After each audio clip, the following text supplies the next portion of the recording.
Ke kopa re emeng.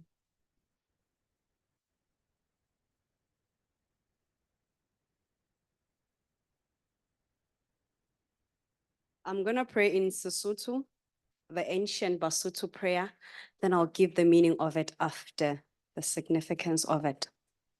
So let us pray.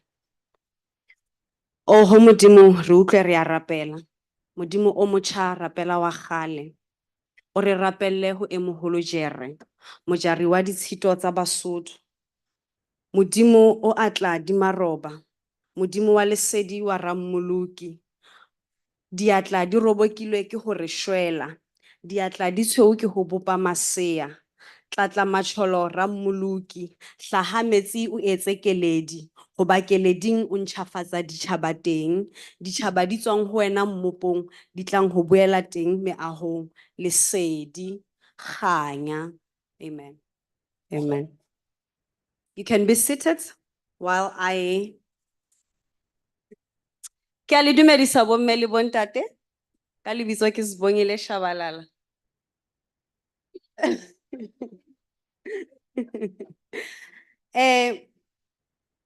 I'm going to name the names of God. You know, we have Jehovah Jireh, Jehovah Allah, El Shaddai. Like us, Sesotho, as Africans, we've always had our African spirituality, we've always had what we believed in. So, when we say Sekgele, Modimo ke Sekgele, we mean that he's an umbrella. Ke mosireletsi, he protects us. It means the creator, yeah, entseng dintho tsohle without anything. He created everything out of nothing. That is God. Rammoloki, ke Jesu ya tlisitseng pholoho. He's the savior. He saved us. Tlatla matsholo, ya suthisang bobi, he who deals away with evil, all the bad things. That is God. Ramasedi, lesedi, light. He's the light creator. Ya fanang ka kganya o qhala lefifi. He who brings light to get away with darkness. Jere, ya jereng ditshito le mefokolo ya rona.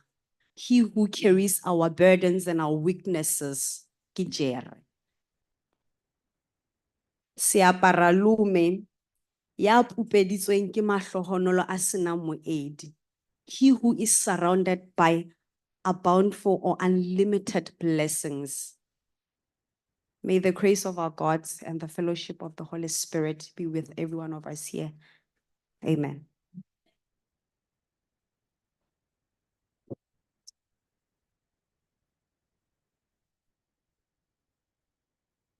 Oh, that was beautiful. Thank you for that. Yeah, I don't think there was a more proper way to open up a ceremony of this nature, but prayer. And I love the fact that she included her own African language, because I feel that this is the reason why we are actually here, to support that diversity which is in Africa. So now that the program has formally started, we will be having our first performance. Sbahle? So we're going to be having Gloria London is going to be here doing a traditional dance for us today. And as you guys saw outside, there's a lot of beautiful performances that we have planned for this evening. And one of those is with Gloria London, who's going to be coming now. Can we give her a round of applause?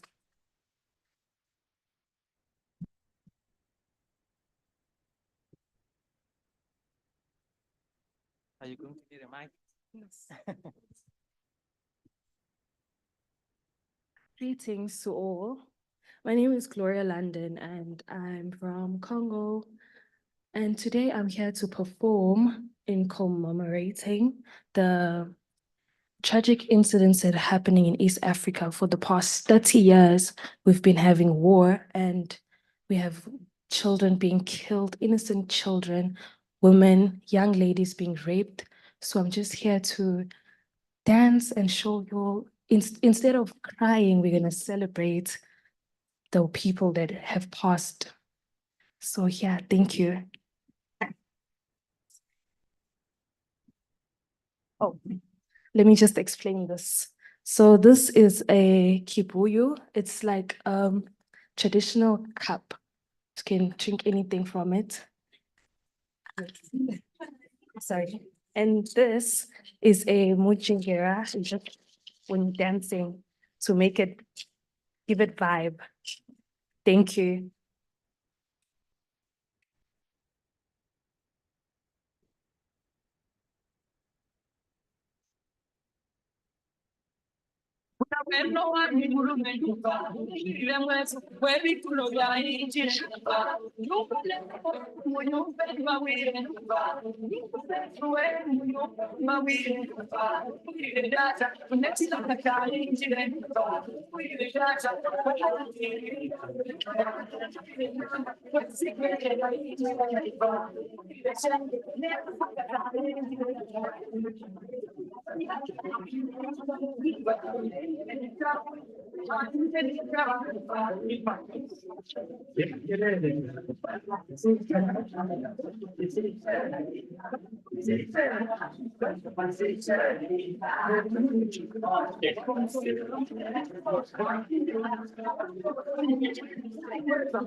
So glad. I love the hype. No, Gloria, I need extra lessons with you because I really like one of your moves. You know that one where you do this. So yeah, I'm trying to learn that. It's very, very cute. It's amazing. So that was very, very beautiful. Now, since we're in the spirit of music and celebration, we're gonna have our next performer, which is Zawadi Wamungu, joined by Nhloni Party Arts. Can you give them a round of applause?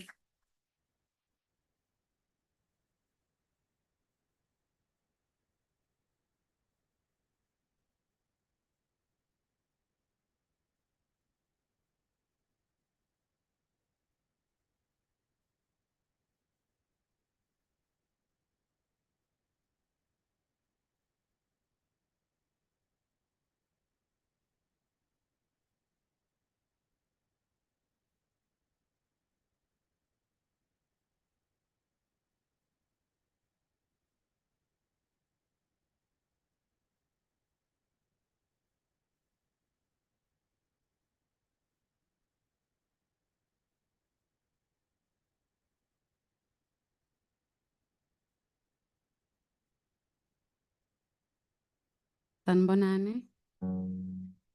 Ninjani? Kuphila thina siyabonga. My name is Zawadi Amungu. The name is in Swahili language, simply means a gift from God. But my Zulu name is Nkosi Ngiphile, So Nkosi Ngiphile is translated in Swahili as Zawadi ya Mungu. Ngumzulu. Khulele Mandeni nasenanda. Yes. Yes, is there Mandeni here, north of KZN? Halala. Yes. But I love Swahili so much that I'm able to call myself in a Swahili name as Zawadi ya Mungu. That's my stage name. And yes, I am creating music in Swahili as well. So it is coming. Today I'm here celebrating with everyone. I'm so excited to be part of this celebration, celebrating Africa Month with Hlonipani. This is Hlonipani Arts, Hlonipani Mtetwa, who's a guitarist, who will be accompanying me while I'm playing. I'm having a handpan in front of me. It's a beautiful instrument.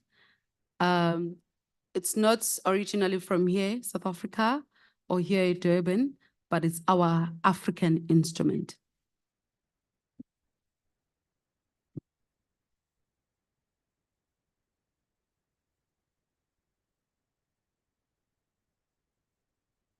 I will be singing a lullaby. It's an old lullaby that we grew up singing when we were young, when our grandmothers were teaching us.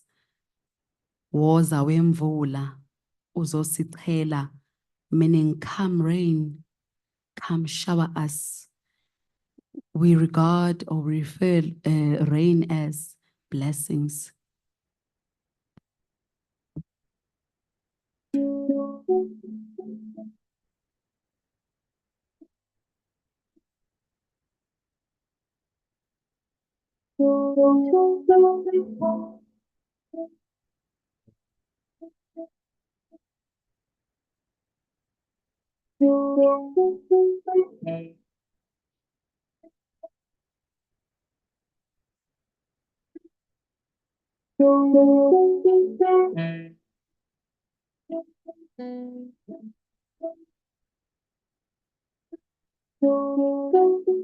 Woza wemvula uzosichela we. Woza wemvula uzosichela we. Ngawa mathonsi abanda yokha. Ngawa mathonsi abanda yokha. Woza wemvula uzosichela we. Woza wemvula uzosichela we. Ngawa mathonsi abanda yokha. Ngawa mathonsi abanda yokha.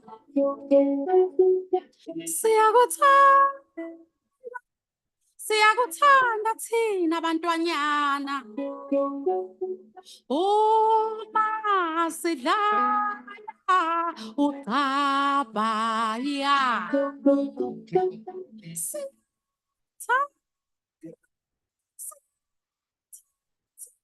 Bantwanyana.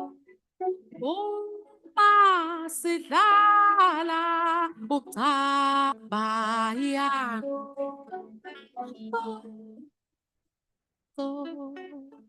Ucabaya.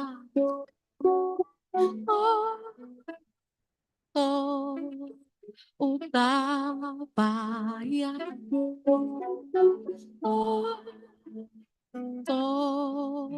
Ucabaya.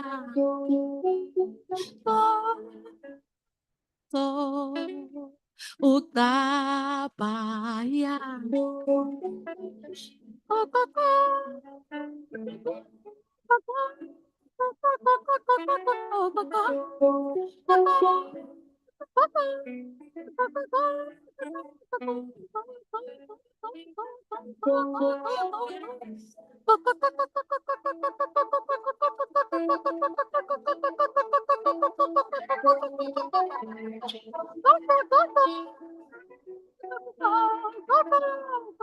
Oh, kapayane. Woza wembula, woza ke. Woza sikhela we, woza sikhela we. Woza wembula, uzosikhela we. Imbula, imbula, imbula. Woza wembula, woza wembula we. Uzosikhela we. Woza silethele izibusiso. Bathi imvula eyezibusiso. Singayinqabelani na? Uma isilethela amanzi, isilethela izibusiso, isilethela ukuphila. Water is life. Amanzi awokuphila. Letha izibusiso mvula. Letha siyovula izandla samukele. Letha izibusiso mvula. Letha siyovula izandla samukeleke. Siyobheka. Ngithi letha. Imvula. Imvula. Woza wembula, uzosikhela we. Uzosikhela we. Singavuma sithi. Ucabaya.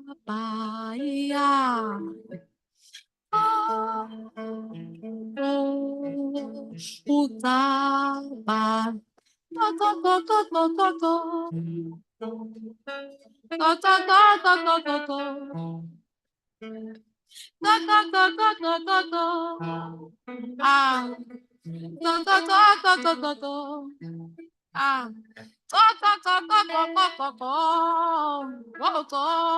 Oh my. Thank you so much. You guys sound amazing. God.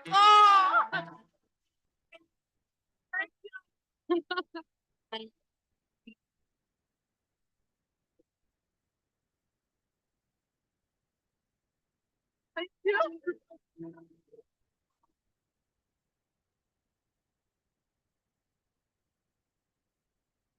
Thank you so much.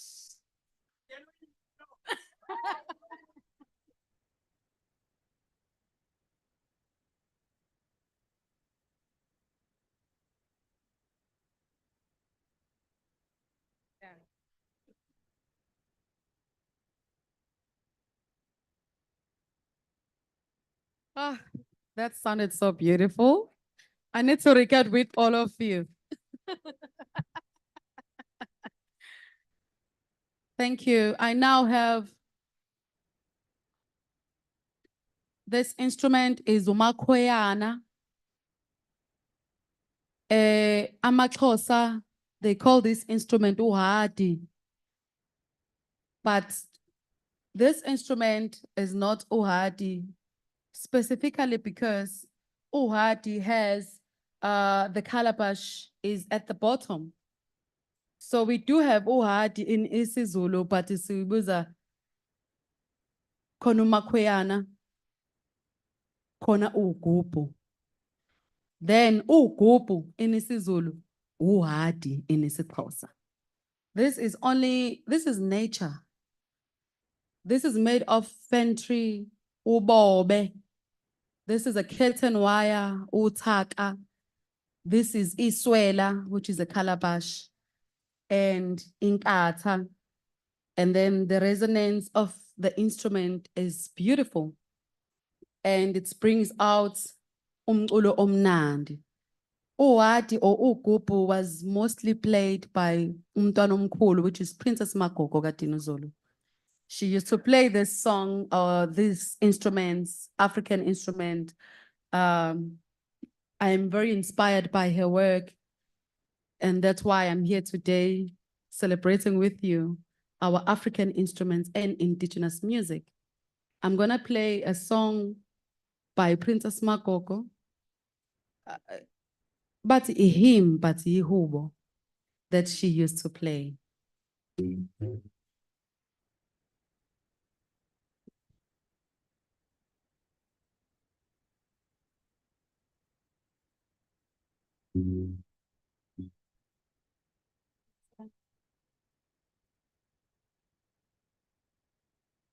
And please come closer.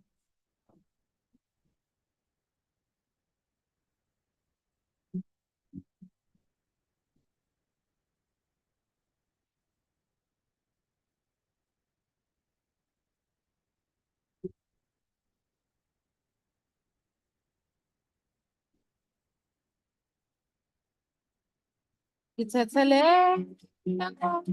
izono zami, ngithathele izono zami, ngithathele izono zami, ngithathele ngithathele izono zami, ngithathele izono zami. Ngithathele izono zami, ngithathele ezulwini kukhona inkosi yami, emhlabeni kukhona icala lami. Ngithathele Nkosi izono zami, ngithathele Nkosi. Ezulwini kukhona umhlengi wami, emhlabeni kukhona icala lami. Ngithethele Nkosi izono zami, ngithethele Nkosi. Ngithethele izono zami,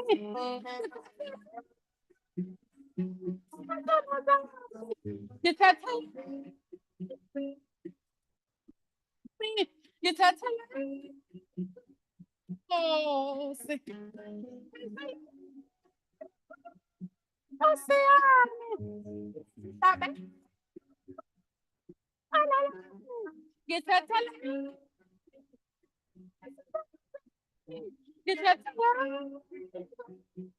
Nkosi, ngithathele Nkosi izono zami, ngithathele Nkosi. Ngithathele Nkosi izono zami, ngithathele Nkosi.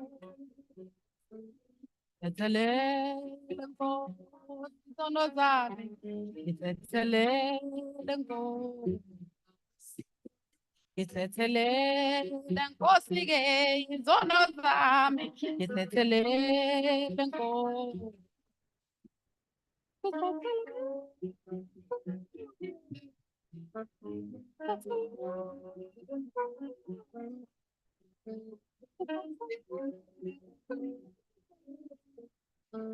Ngithathele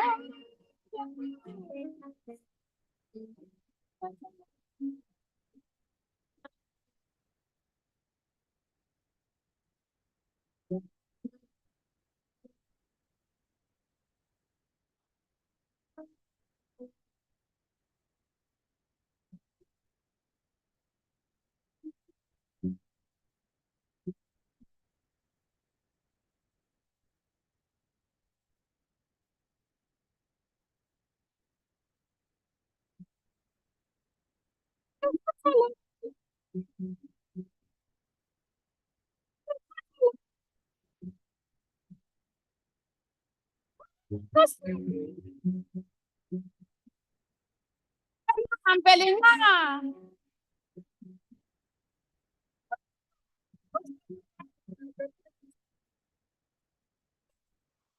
Nganiswe nami,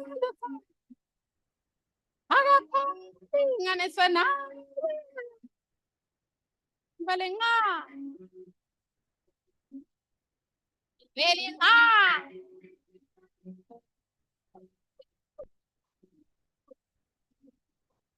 The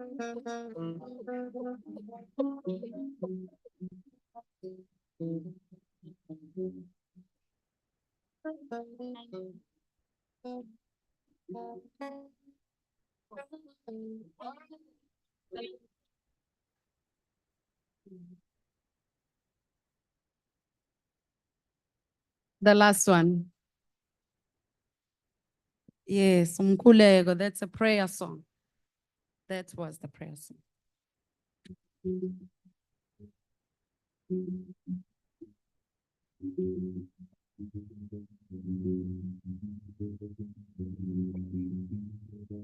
Siyadansa manje.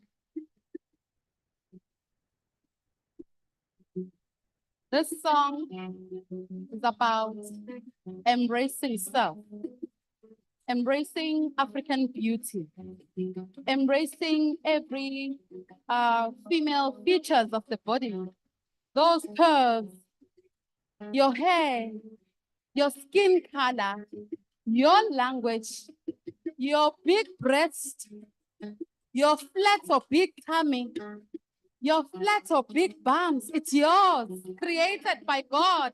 You just have to embrace them. So when we say we are beautiful, we are beautiful.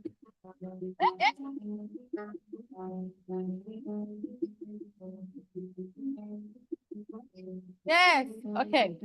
Mawubona inwele zami zincome ngoba zinhle. Mawubona inwele zami zincome ngoba zinhle.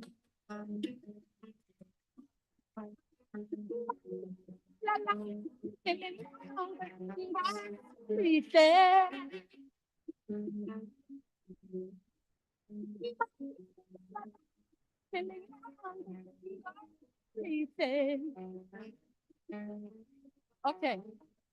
Ibalala lihle amabele ami mahle bathi fika ya inhle isinge sami sihle ukuhamba kwami kuhle ayibo isitho sami sihle ibalala lihle mina ngenzu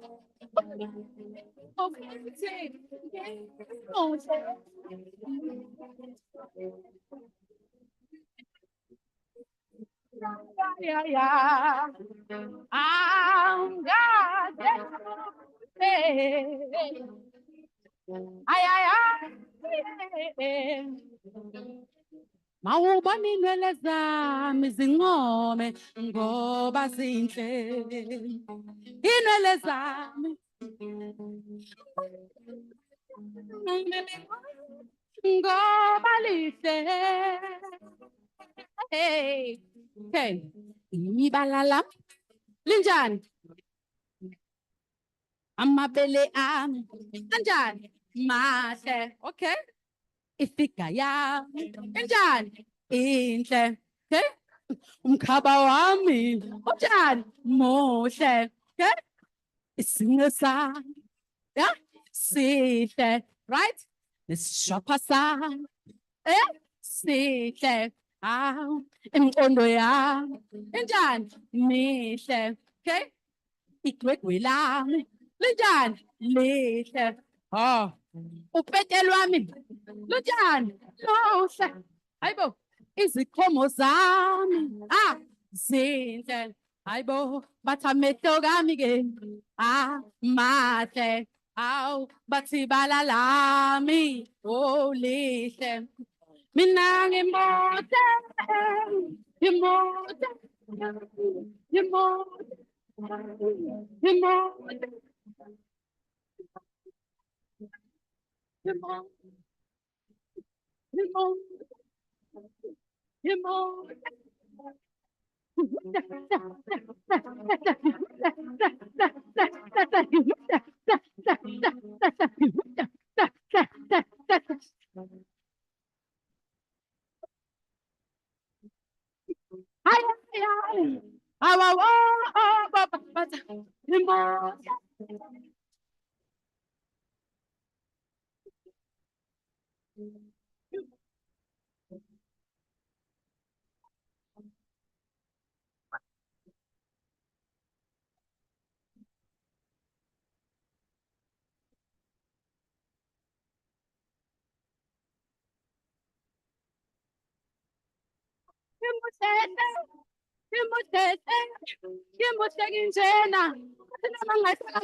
Thank you.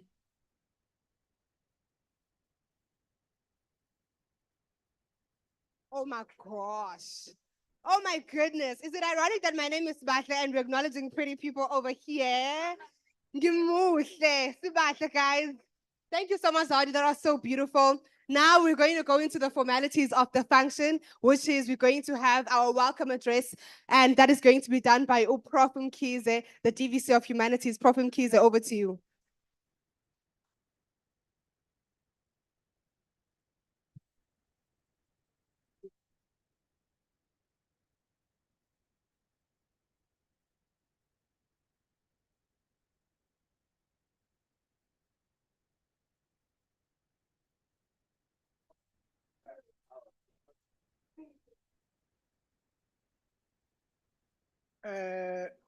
Baphathi bohlelo bobabili owesilisa nowesifazane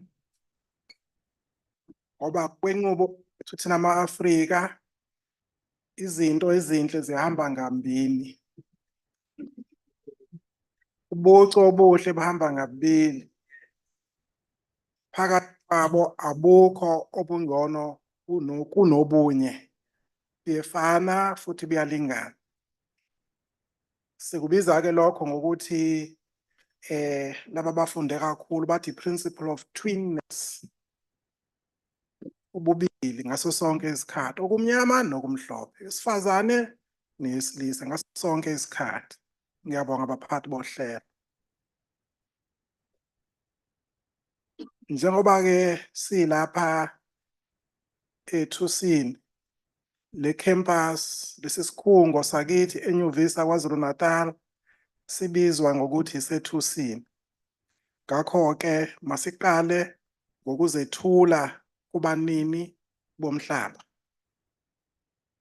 Siyasithula-ke kulo ilembe leqa amanye amalebe ngokukhalipha.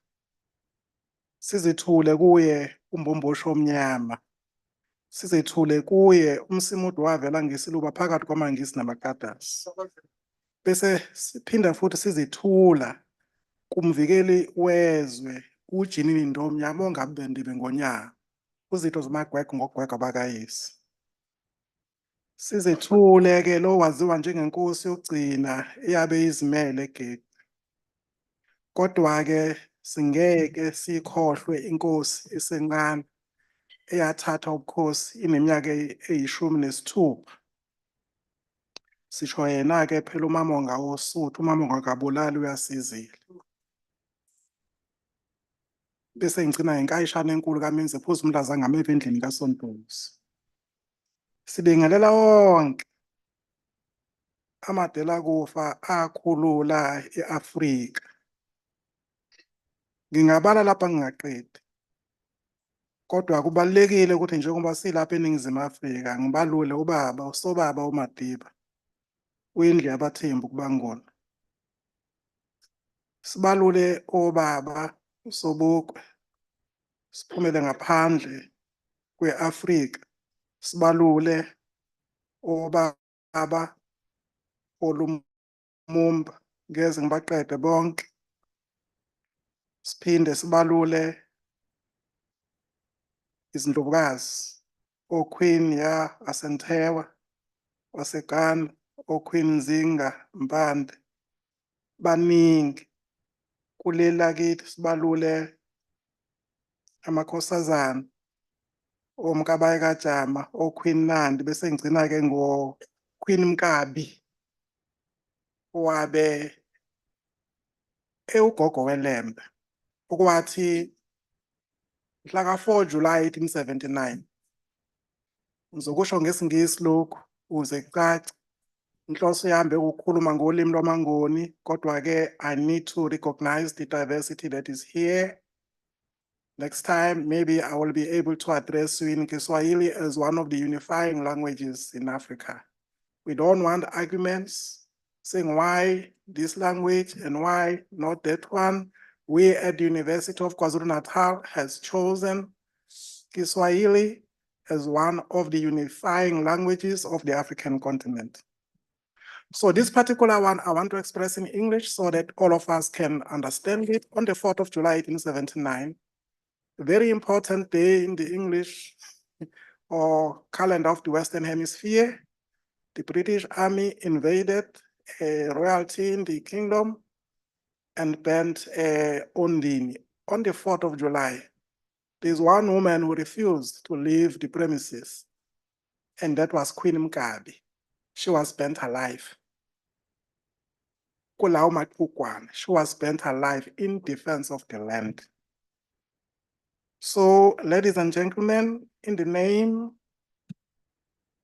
of the executive of the University of KwaZulu-Natal, particularly our principal, Professor Nana Bogu, it is my singular honor to extend a very warm welcome to all our dignitaries in this room, particularly the former Premier of the province of KwaZulu-Natal, who has also played an ambassadorial role in a number of African countries on behalf of South Africa, Ubaba Mhlonishwa Undebele.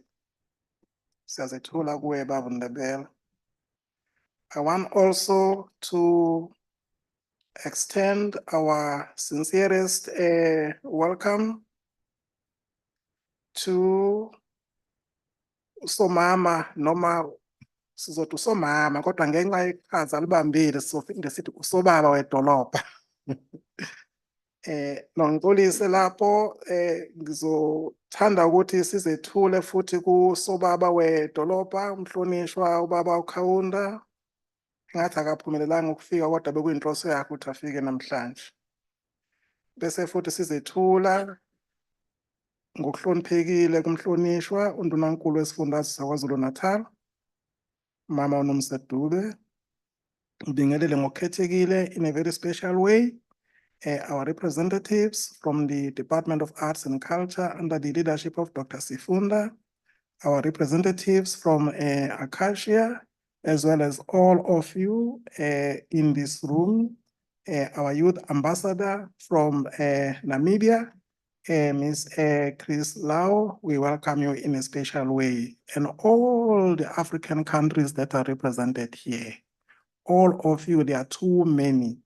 We welcome you in a very, very special way to this celebration today. In fact, it's an occasion of joy and sadness at the same time. I'm not going to be too long. I've already been longer than I had already anticipated, but I do want to say all of us as we are gathered here are children of the African continent.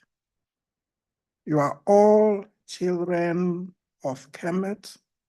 You are all children of Misri. You are all children of Ethiopia. Ethiopia, that's where we all come from. It doesn't matter your color. You are also a child of Ethiopia because that is where Homo sapiens stood up for the first time. developed an intense capacity to think, and from there populated the rest of the world. So if you are here, we are recognizing you as the child of Kemet, the child of Ethiopia, and we are all here to celebrate together. I need to conclude now by indicating that the responsibility to free the African continent is incomplete. And that responsibility has been started by our forefathers and our foremothers. They've played a significant role to that effect. They've done all that they can, some of them sacrificing their lives in order for you to be sitting where you are sitting right now, in order for me to be standing where I'm standing right now. But that responsibility is not complete because it is a multi-phased process. We need now to champion the total emancipation of the African continent as a first stage, which will thereafter be followed by the total emancipation of the world from all forms of prejudices about the continent and humanity in general.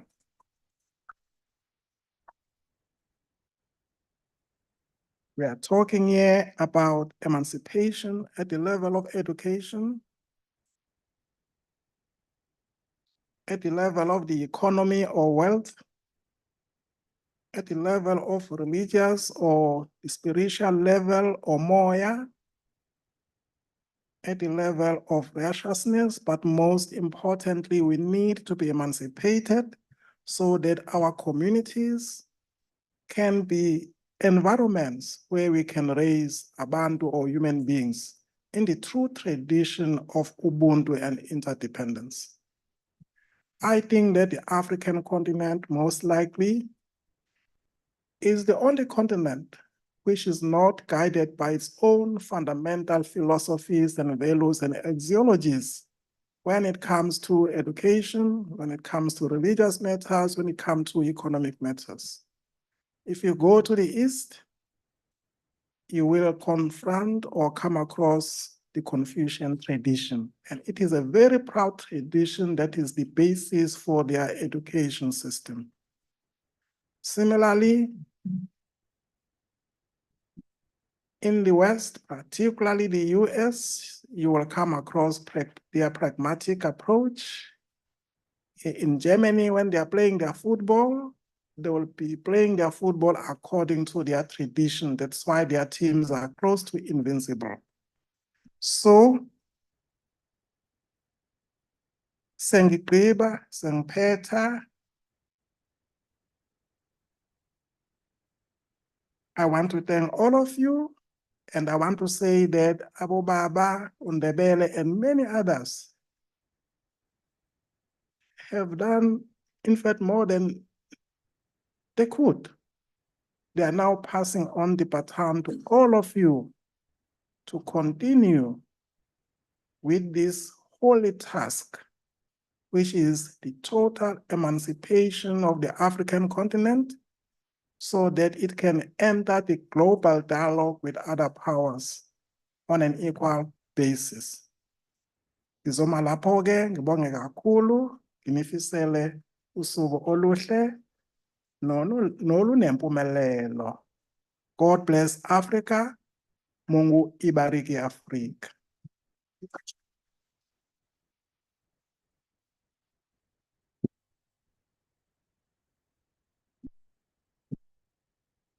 Thank you so much for that welcome, Prof.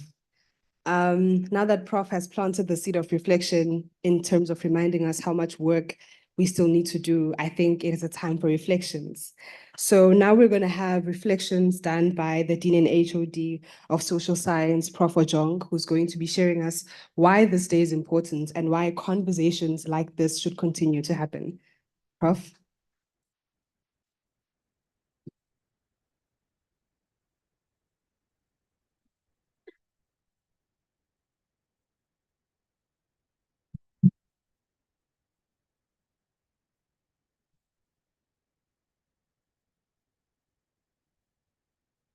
let me just come under the established protocol by my Deputy Vice Chancellor and Head of the College of Humanities, Professor Nhlangla Mkhize. Greetings, our Honorable Ambassador. I was just saying to him, I remember many years ago when he was our premier, he still looks as young as he looked many years ago. And we're so honored. I just want to recognize our sister, the HOD, and your department. I greet everyone.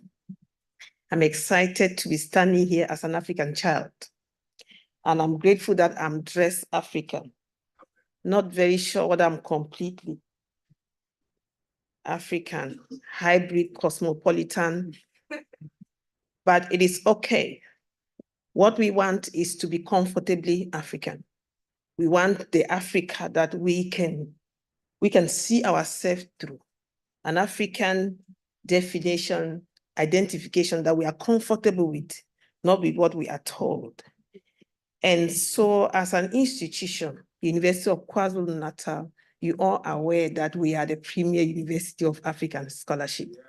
And where is the best place, the best institution, not just in South Africa, but around the continent, where we can create this enabling environment for us to begin to reimagine ourselves and reposition what we are comfortable to reflect and portray globally. So we are excited by this event.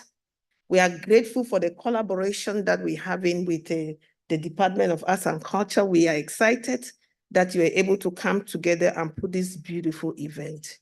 I don't take this lightly because I think that the conversations that we are going to be engaging with, you can see from how we began the event, the symbolic planting of the tree. I can tell you, I was told as I grew up, that one of the best ways of being remembered, of making an impact in a place, is to plant a tree.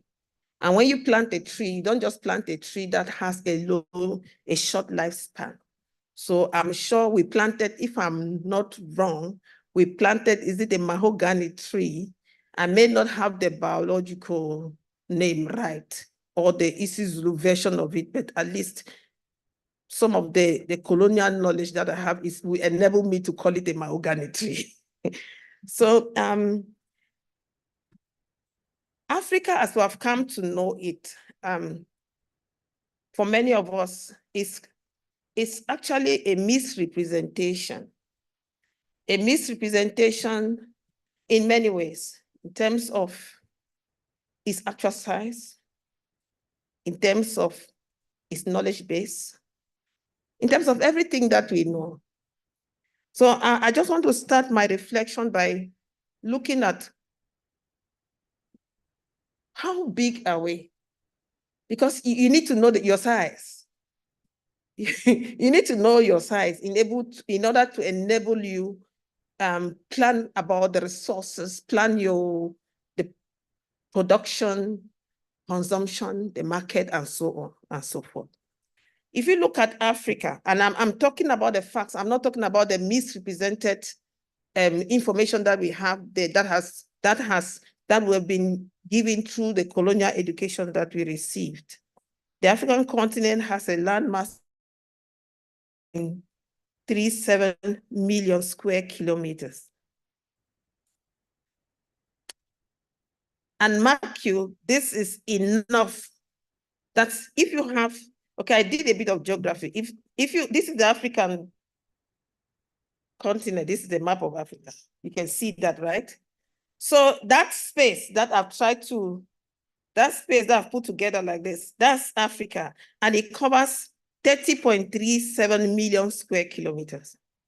That's enough to take the US. If you take the US, it will fit.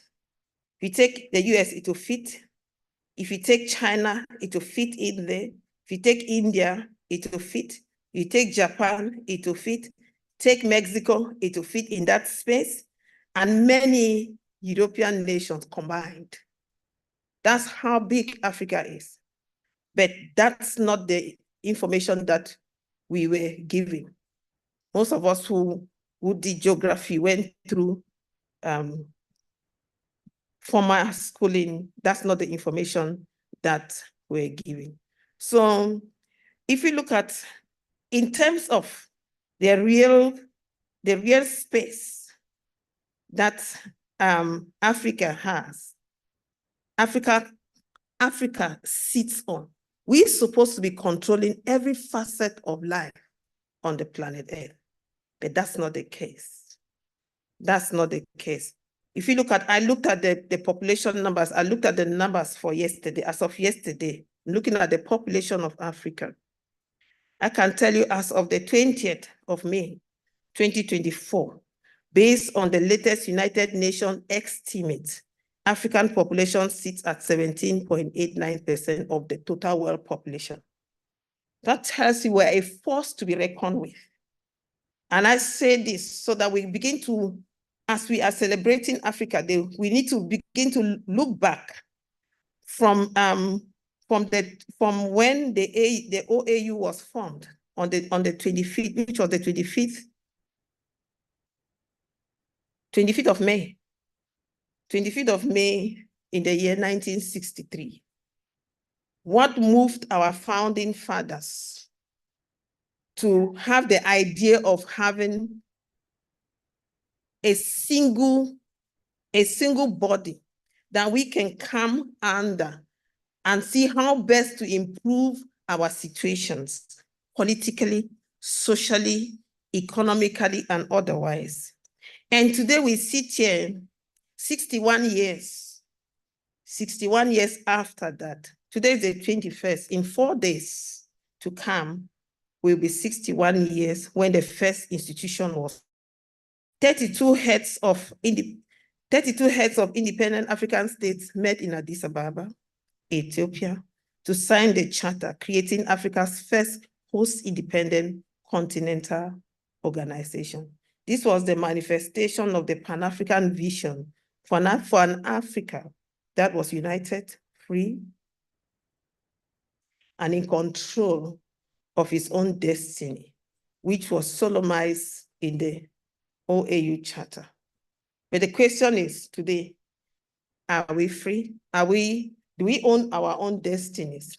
And you can think of it, and we as an institution, as the University of KwaZulu-Natal, we need to begin to apply our minds deeply. If we say that we are the premier university of African scholarship, how are we creating knowledge? How are we teaching? How are we engaging with the communities out there to ensure that we take back, we reposition Africa and ensure that we're in charge of our destiny? How do we engage politically? We'll soon, in 7 more days or 8 more days, we'll be going to the polls. How are we engaging in a way that we'll be free? So we need to begin to reflect as we celebrate Africa Day. So the AU, we moved from the OAU, and in July 2002, the AU was officially launched here in this city, the city of Durban, South Africa. And then the aim was to focus on increased cooperation and integration of African states to drive Africa's own growth and economic development. So Africa Day is an opportunity for us Africans to remember that on the 25th of May, 1963, 32 African countries signed that charter, that very important charter, which later evolved into the African Union that we know. And at the time, only 30 of the African countries were independent, were free from colonial rule. But that's also a subject that we need to engage deeply with, whether we're really free from colonial rule.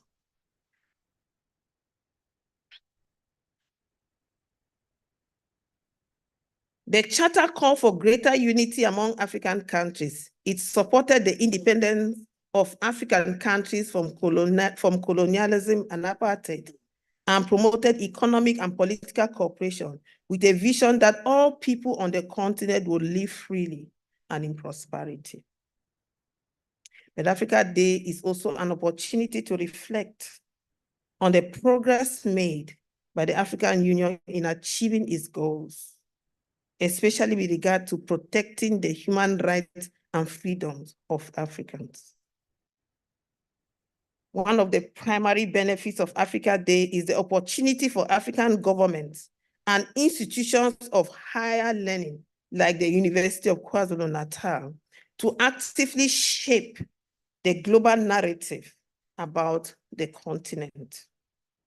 By taking charge of the celebrations, which is something that we are doing today, by taking charge of the celebrations, they can highlight the positive aspects of African culture, history, and development. This proactive engagement allows us to counter misconceptions, stereotypes, and negative portrayals prevalent in mainstream media about Africa. By showcasing the continent's achievements, innovations, and potential, African governments and knowledge producers can reshape the narrative and promote a more accurate understanding of Africa's progress and contributions to the world. I just want to reflect a bit on a number of issues, just quickly. One of them is the strengthening of the national and the Pan-African identity. I think it's important, and I like the way we have converged today. I like the platform that have been placed before us today, where we come together as Africans and focusing mostly on what unites us rather than what divides us. And for me, that's very, very important. And see how can we promote that. So Africa Day serves as a reminder of the collective strength and shared values of the entire continent, promoting a sense of Pan-African identity and encouraging cooperation among African nations. We cannot just leave the celebrations in the hands of NGOs and a few private sectors, because most of the time if we do that, if we leave our governments out and we leave institutions of higher learning out, it will become probably a platform for business. And that's not what we want. We want to own our identity. We want to be part and parcel of developing our resources. We want to be part and parcel of Africa's development. So we cannot leave all these activities and celebration of Africa Day only in the hands of NGOs and some civil organizations out there. It's important that our government, and I'm happy, you can see what's happening here. We come into an institution of higher learning, the University of KwaZulu-Natal, the premier University of African Scholarship. We coming together in partnership, in a very strategic partnership with the department that is driving African heritage, African culture, promoting African culture. So this is what we want, so that we reclaim this day. Let's reclaim this day as a monumentous occasion, celebrating Africa's progress, achievements, and contributions to the global community in all its diversity, with sounds of drums. We heard the sounds of drums, with songs, and with dances. And I think this is a very useful platform, and I think going forward, we will build on what we are putting in place today. The other aspect that I want to just briefly reflect on is Africa Day as a useful platform for advocacy. So Africa Day offers a significant platform for African government to raise awareness about the continent's pressing issues. Our government can use this occasion to shed light on challenges such as poverty, education, healthcare, climate change, infrastructure development, and gender equality. So our governments can leverage the celebration to host diplomatic events, business forums, cultural exchanges, and educational programs, inviting African dignitaries, investors, and experts to participate and promote dialogue, knowledge exchange, opportunity, and cooperation across sectors in Africa. We also need to use this Africa Day celebration as a way of showcasing Africa's excellence. We are excellent. We have flagship program. We have many areas of excellence. We need to use Africa Day as a means of showcasing African excellence. So another important aspect of Africa Day is its potential to showcase Africa excellence. Africa is home to extraordinary talent. Didn't you see it played right before us? We see talent, raw talent, indigenous talent, proudly African, undiluted. You can see, I was sitting there, when they talk about goosebumps on your body, I felt mentally African as I consume music, dance, and not coming from westernized equipment, coming from indigenous equipment. So we need to continue to promote these pockets of excellence, and which is indigenous Africa, which is proudly African. We need to be able to do that. We need to showcase Africa is home to extraordinary talent, innovation, and success stories across African fields. African government can use this day to highlight these achievements and showcase the continent's exceptional talent to the world.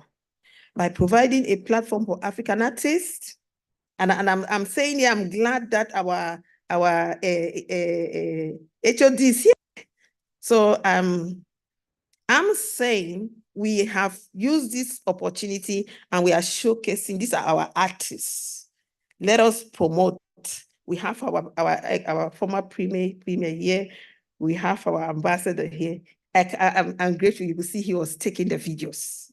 So I know that after here, he's going to be talking with you to ensure that these are talents that need to be promoted. These are pockets of excellence that we need to promote. So by providing a platform for African artists, athletes, scientists, entrepreneurs, and professionals to exhibit their work, governments can encourage investments, collaborations, and recognition of African excellence on a global scale. In recent years, the continent has witnessed remarkable progress in sectors like information technology, renewable energy, and mobile banking. Even here, in our own UKZN here, we've launched, we are pioneering in the technology landscape. African governments should use this occasion to highlight the impressive innovation emerging from the continent, fostering an image of Africa as a hub of technological excellence. By doing so, they can attract foreign investment and forge partnerships that further advance Africa's technological landscape. It's in the interest of time, I would have loved to really, because when I look at the potential that tourism has for Africa as a platform for development, I'm really, really amazed. And I was reflecting and I was thinking, probably we need to rethink the African gaze. We need to rethink, we need to go back, because I think what we are, even if you go around, you look at the artifact, the cultural artifacts, sometimes they are so diluted that you're not really sure what is really the gaze. So it's my view that Africa has so much. The tourism space is a space, it's an untapped mine that Africa can focus on and grow the continent. Africa boasts thousands of must-see sites 54 nations, with each country having a unique history, culture, and heritage, not to mention the sea life, wildlife. You know, it's huge. The continent's tourism potential is nowhere close to being maximized. I'll leave it there. We need to also, as we reflect on Africa Day, we need to enable trade around the continent. Enhancing intra-African trade presents a multitude of benefits for our continent. By reducing our reliance on external markets, we fortify our resilience against global economic upheavals. The African Continental Free Trade Agreement, operational since 2021, offers a glimpse into the potential transformational impact of a single continental market. I think what we need to do is to go back and look at that free trade agreement. And I'm happy, my DVC, I'm happy, you know, of recent there have been developments that really excites me as an African child. I look at the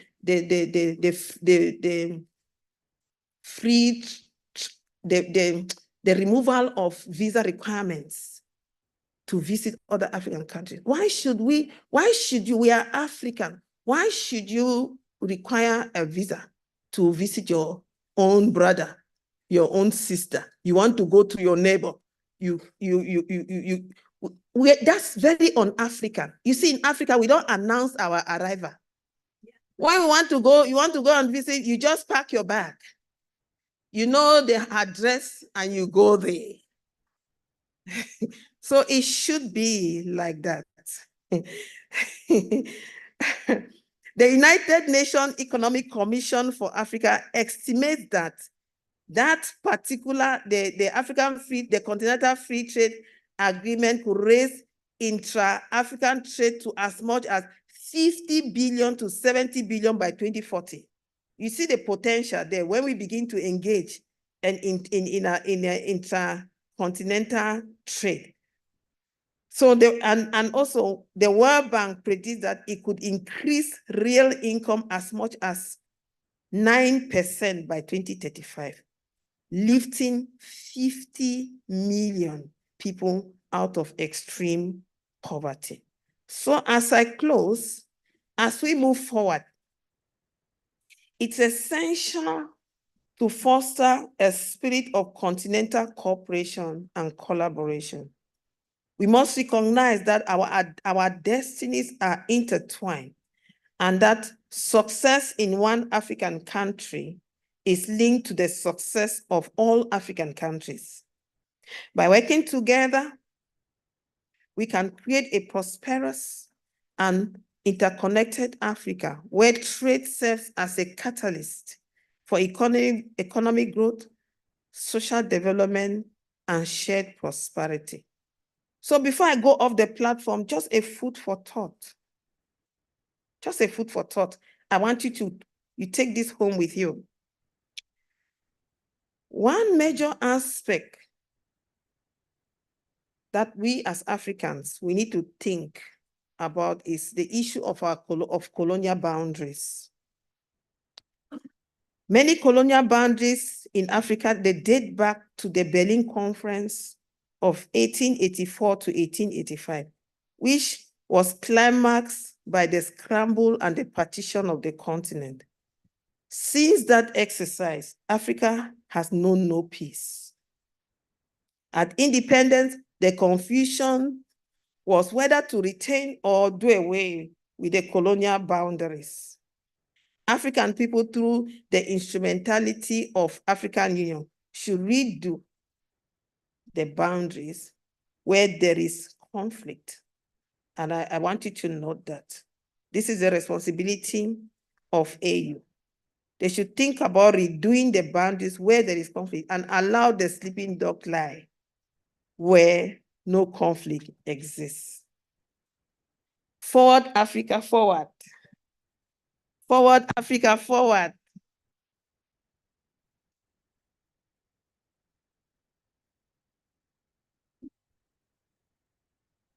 Thank you so much, Prof.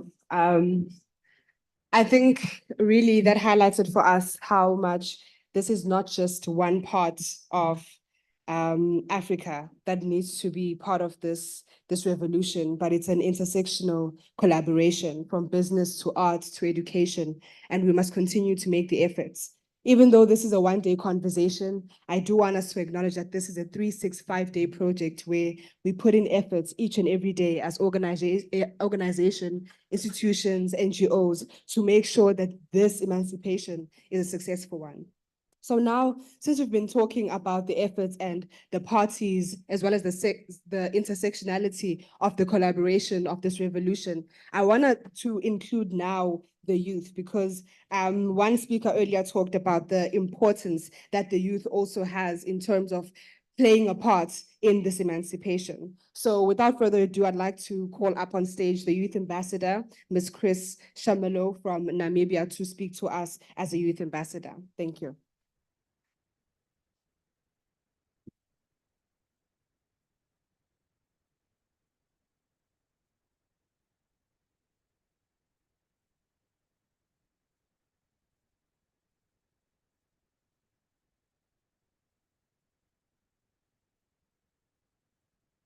She is here, ladies and gentlemen. She's just sorting herself out.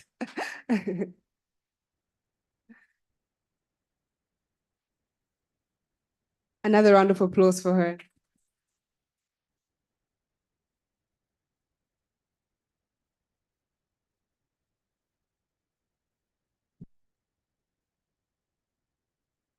MC, you caught me off guard. I didn't know that I had to say something, but standing on the protocols already observed, a very good afternoon to everyone. Molweni, Kunjani, Ukhandet. I'm Namibian. I don't want to use the other term, but we are forced to speak Afrikaans. Yeah, anyways, to the youth, first of all, I would like to thank the University of KZN, the National Youth Council of Namibia, for making it possible for me to be here. And with that being said, how many of you belong to the National Youth Council of South Africa? By show of hands? Why? That's disappointing. We are supposed to be progressive youths. We are supposed to be engaging in matters that matters. I don't have a speech. I'm going to speak from my heart. I didn't ask ChatGPT to help me with any, so we are the most connected generation there's ever been. Back in the days, our forefathers have to communicate by sending a letter that has to go from South Africa till it reaches Namibia. My grandfather, who was a freedom fighter, yeah, spoke a lot about this, how they communicated with people that were in prison in Robben Island with Nelson Mandela, Nelson Mandela. And it was very hard for them to communicate. But for us, we are the most connected generation there's ever been. I can just create a hashtag, then I use it, hashtag the Africa we want. So many retweets. Anyone can retweet from all over Africa. I want us to make the right noise. Have you guys registered to vote? Yes. Yes. Okay. I hope you vote the change that you want to see. Yes. With that being said, I don't want to waste much time. The keynote speaker is waiting. Thank you so much. Let's march towards the Africa that we want. Amandla! Thank you.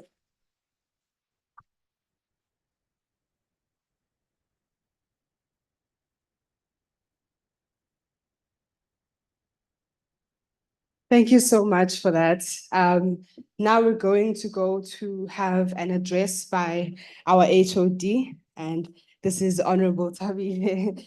Thank you so much. Please join us, Dogotel.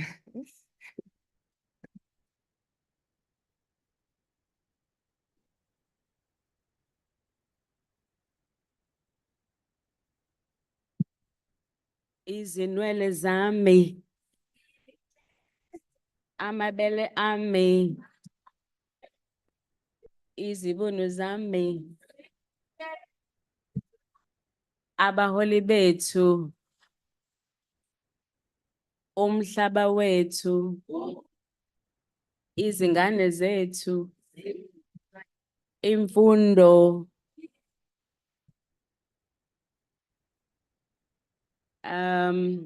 Igama lami nguThobile Sifunda, as was said by the two program directors whom I'm greeting.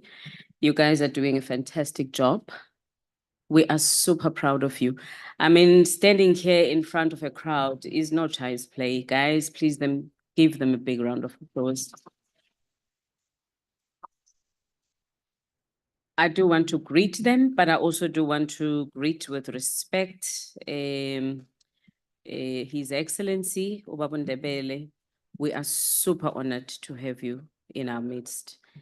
We also wish to greet the MEC Sport, Arts and Culture, Udokotela Untuthuko Mahlaba, who unfortunately, because of other commitments, could not be with us today.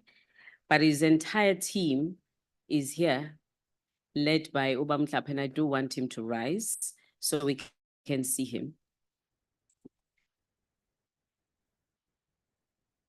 I don't know, he has so much passion, but I don't know why he keeps coming back to UKZN. I am yet to know why he keeps coming back to UKZN. But he is responsible for this program, and he has a whole team behind him. And we are super thankful because they are so passionate and so dedicated to making, you know, such important days, you know, last for us. So thank you so much, Babu Nhlapho, as we greet you and the DSEC team. We also have the Dean in absentia who's just left, the Dean Prof. Oyong, the Deputy Vice Chancellor also, Professor Mkhize, who happens to be Bamdebele. He was my promoter, a strong, dedicated, passionate African who I think drives this institution, understanding what the agenda of African unity is. When we talk 2063, I think for him, it is really beyond 2063. So we really are honored that this institution is in good hands because of people like Professor Mkhize, who are at the helm of the organization. We also have the director over here and the board members. Thank you for putting it together, and thank you for working with the DSEC team. You have really made us super proud. And I think the planting of the tree for me was of significance, because when you plant the tree, you are actually just like nurturing something that I think is going to last for a lifetime. It's going to last forever. And I think this is the relationship that we are talking to, that we have with the university, that is going to last a lifetime.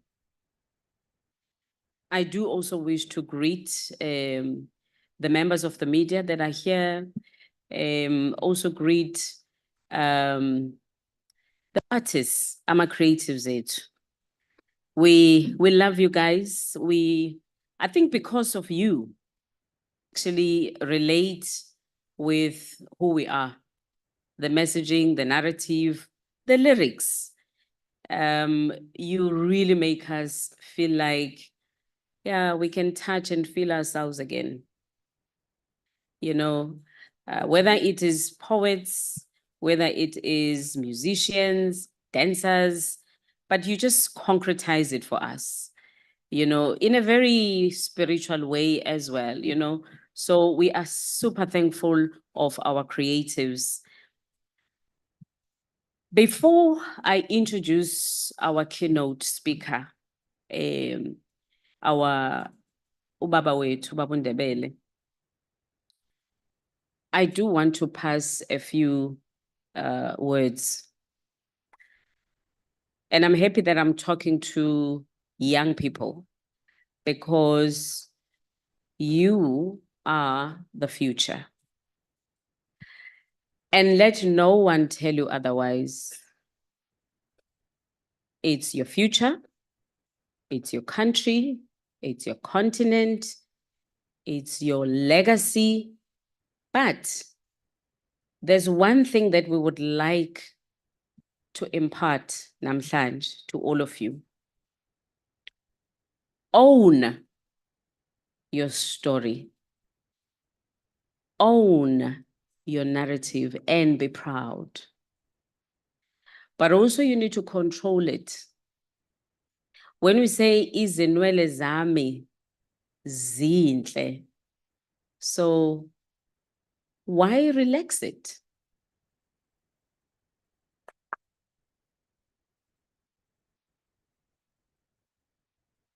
Remember, ukuthi, there are value chains here, right? Think about owning your narrative because there's value in owning your narrative. Because if you are not going to own it, you will end up being owned by somebody else. Okay? When you participate in value chains that are not your own, you are simply reversing all the gains we've made.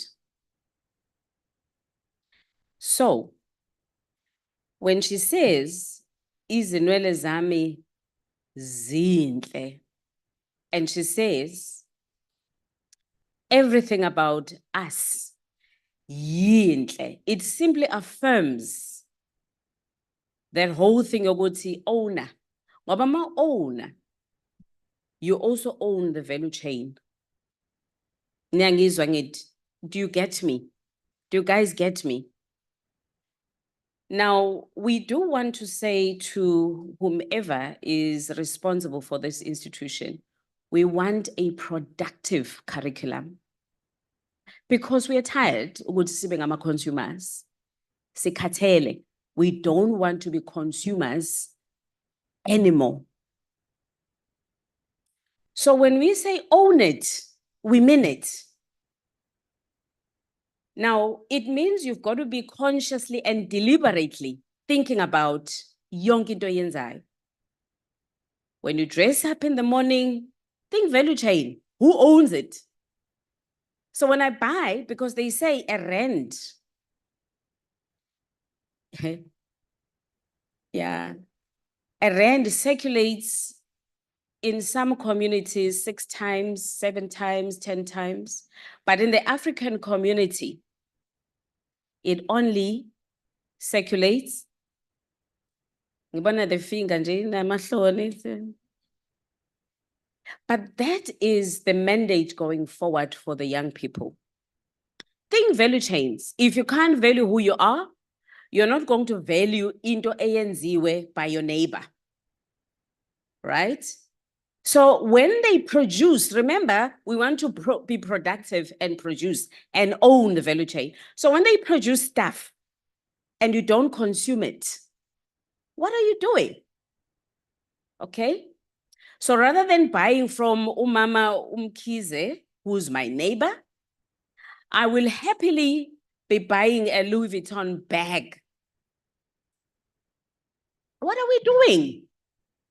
We're not saying don't buy, but at least invest again with Louis Vuitton so that you own the equity yaga Louis Vuitton.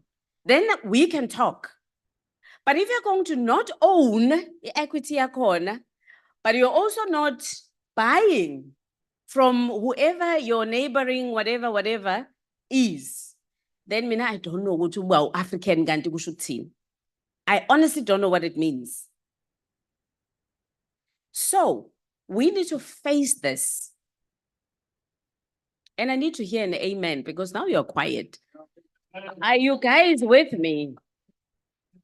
So own it. Own it, but be very aware of the value chain. So who is in that value chain and who is getting something out of you when you are not getting anything back? So let's start these small conversations. Singafuni into enkulu, okay, land. right? Good, asifune. But these are the little things ekufuna sizenze on a day-to-day and consciously and deliberately do those things. Now, when you own and you control and you manage, you're untouchable. Untouchable. So yona ntoga that I'm gonna give to you, because looking around this room, I'm gonna ask you a question. Who owns the mic? Who owns this very podium? Who manufactured and who produced? Who's playing in this value chain? Who owns what is on the screen? Who owns, we can point at everything that is around us. And we are saying to our young people, no matter how small, own it, control it, manage it. And that is where I'm going to end my little speech.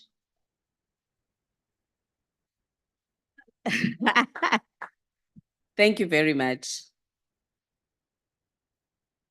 So when we play our local indigenous music for us in sport, arts and culture, it's deliberate because we want to consume our own content and we need to be proud.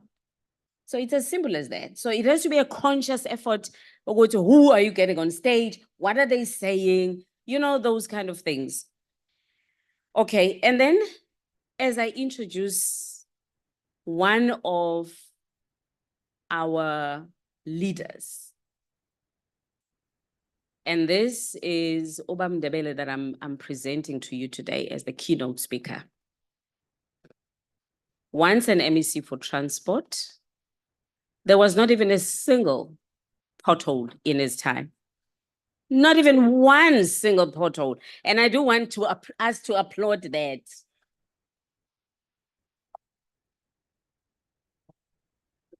He went on to become the premier on merit. To be honest, I think it was just on merit. I don't know what he's going to say when he speaks to us. But there was I'm not even talking about the roads, guys. I think we had the best in the country during his time. Like Babu Ndebele, I'm just getting so emotional just introducing you right now. Because angazi ukuthi ama-potholes angakanani right now emgaqweni. But yes, that is the MEC, former MEC transport in KZN, and also a former premier of KZN. Not just former premier. During his tenure, he was voted the best premier in the country.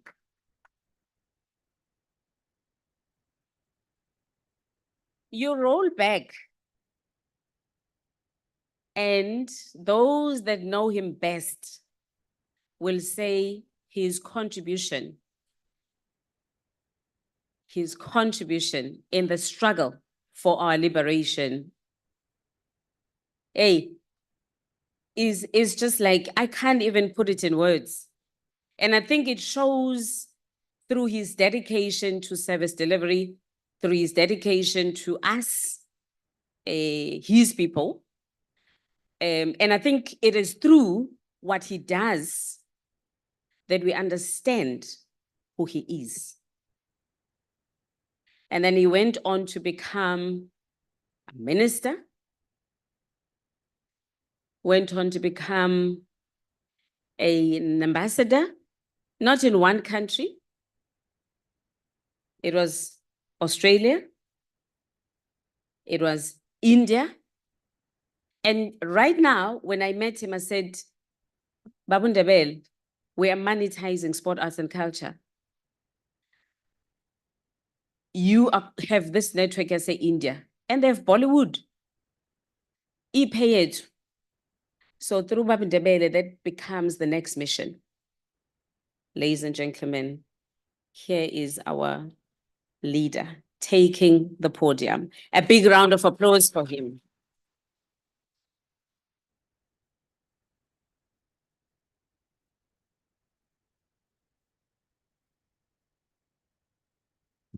I don't remember like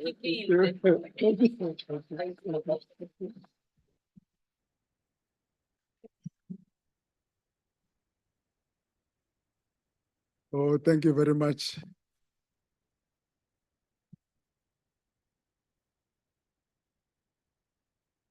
I'm sure many of you will understand my own feelings now.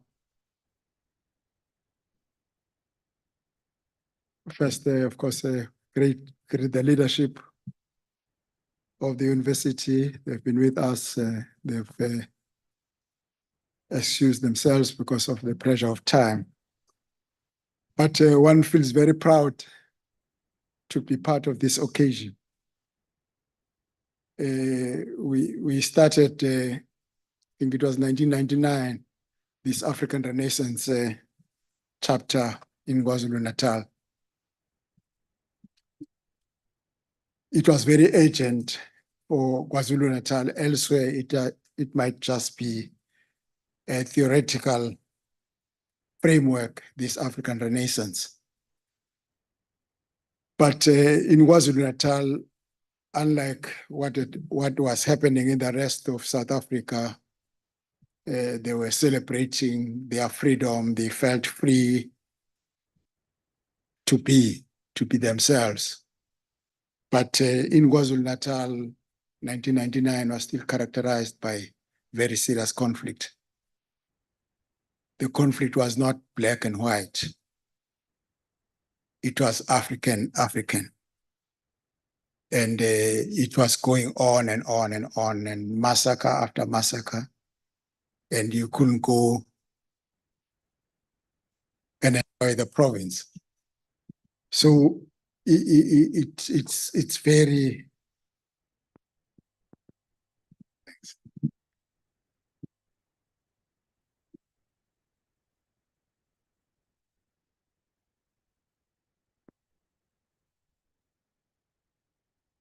To be part of the African Renaissance again.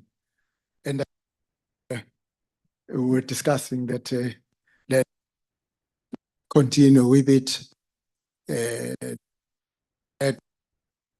Let us am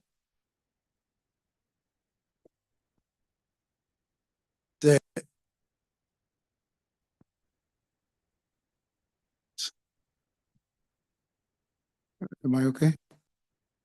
Oh, thank you very much.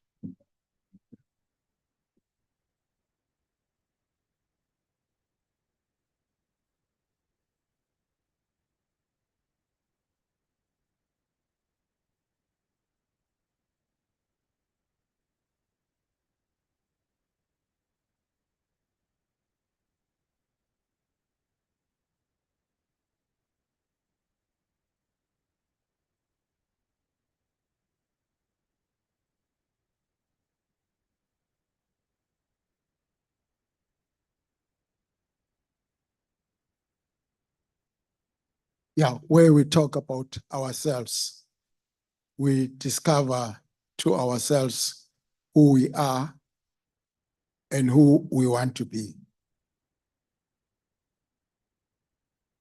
I've been invited to make some remarks on this topic that focuses on Africa in the world. It's an appropriate topic in the wake of globalization and the formation of a new world order that seeks to create and stabilize more interactions between the nations and peoples of the world. So that, again, we want to emphasize this multipolar world, not a unipolar world.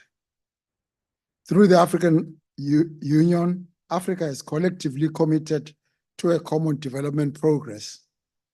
African economies have for a long time been cited as failing due to the lack of a strong policy framework to facilitate growth and development. Africa in the past 20 years has been able to enjoy some macroeconomic stability while reducing the negative economic effect of economic partnership agreements and bilateral investment treaties.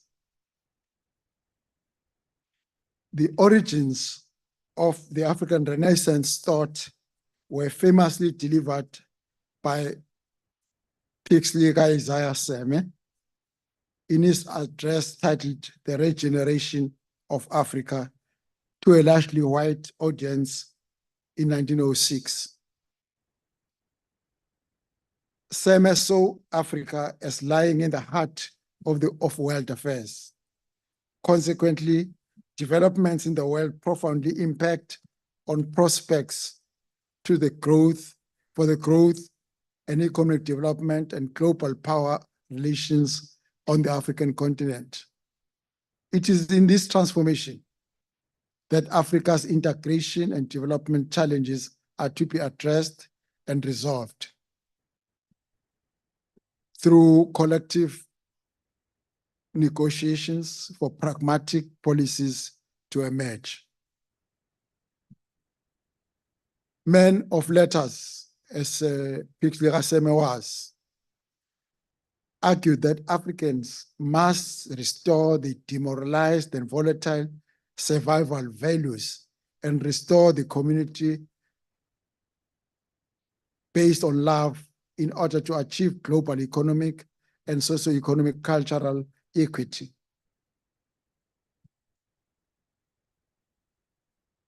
Later on, the thinking of Pixley Raseme was to be developed by our former president, Thabo Mbeki. Thabo Mbeki defines the African Renaissance as a struggle for quality of life, the human personality, standard of living, the respect for human rights, the enhancement of human dignity, economic well-being, good governance, and human security. In a developmental sense, it refers to significant shifts in the dependencies and foundations of development that will result in the emergence of a broader political and economic evolution of society. There are thus a number of variants of the notions of African Renaissance. Up to this time, we're talking about an Africa that has been characterized by these three V's: vulnerable, that is Africa; volatile, that is Africa; and violent, that is Africa. So we wanted to move from this,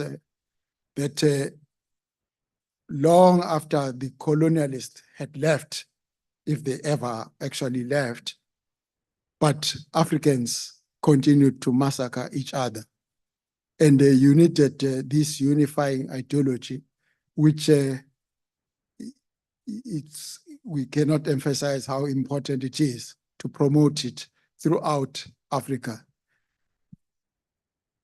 So we move away from being vulnerable, from being volatile, from being violent.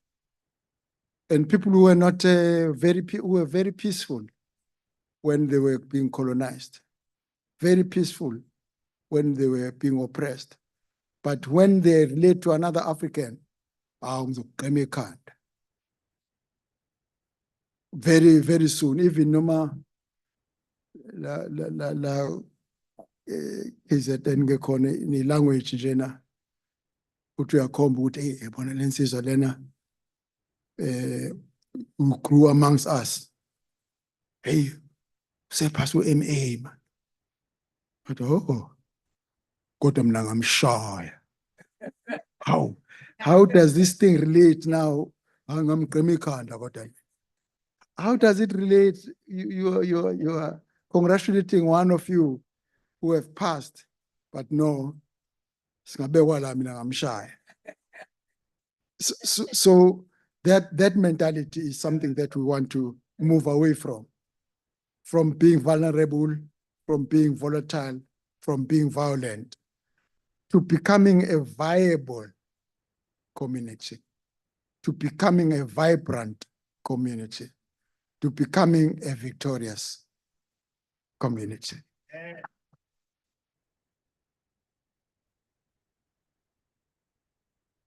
We are reminded on an occasion like this of other thinkers that have come long before us who should continue to inspire us. And this instance, one is reminded of Wole Soyinka in his book, Dance in the Forest, Dance of the Forest. He moves like what Shakespeare was telling us, which the fault is not in our stars, but in us as underlings. It's not so much that we are acted upon. You can be acted upon by the Goliaths and whatever, the Neros and whatever other dictators. But it's what you yourself do.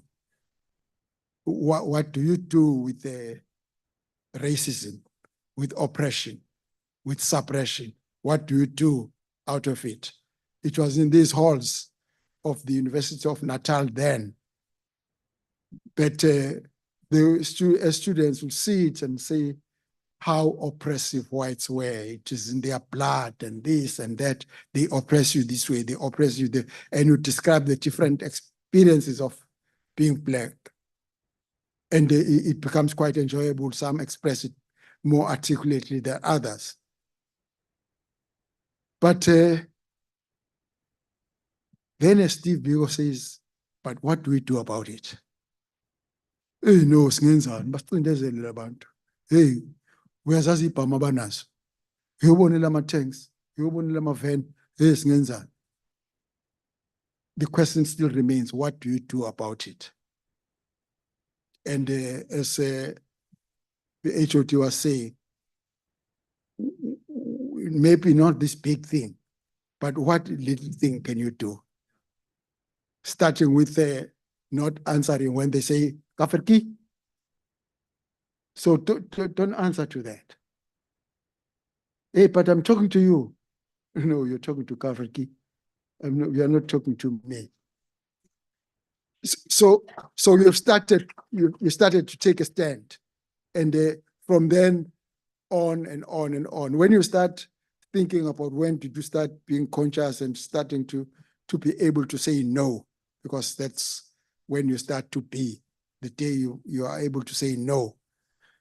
When you start to think about that, you say that's when your consciousness began. So Wole Soyinka says, thou shalt not be a perpetrator. That's where we start. Oppression is being perpetrated against you, but you yourself don't be a perpetrator.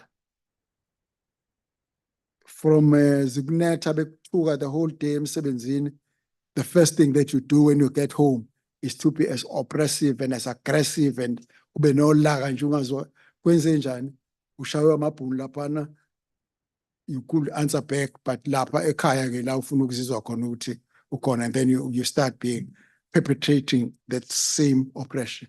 Wole Soyinka says, thou shalt not be a perpetrator. Thou shalt not be a victim either. Let's not enjoy being victims. Thou shalt not be a victim. Thou shalt never, never be a victim. Thou shalt never be a bystander. Our unity does not depend on unanimity. We have differences, but now, as in the past, we can derive from those differences strength and not weakness, wisdom and not despair. We are between two worlds, one dead and the other too powerless to be born. That's the transition. Apartheid is dead, but this new democracy is still not strong enough to stand on its own. It still needs the collective wisdom and effort of all of us. So he advocates, that's Wole Soyinka, in the same way as Pixley Raseme was doing, to say the whole African people in the continent, the whole African people in the diaspora should find this connection with each other. Find this connection with each other and to develop, and that connection is to harness our resources to develop ourselves. Now, that's not a novelty. If you look at India, where I've just come from, India was just as backward as we were, peasant, rural, and all that. But they had numbers. They were all over the world. I mean, there is nowhere, if you go to London now, the population is almost, London is not as white, it's not white anymore. They are all over. The United States, you find, and they then say, let's harness the Indian people wherever they are, in the same way as Seme, as Nkrumah, as Thabo Mbeki, and all other leaders who have been saying. In the case of Ghana,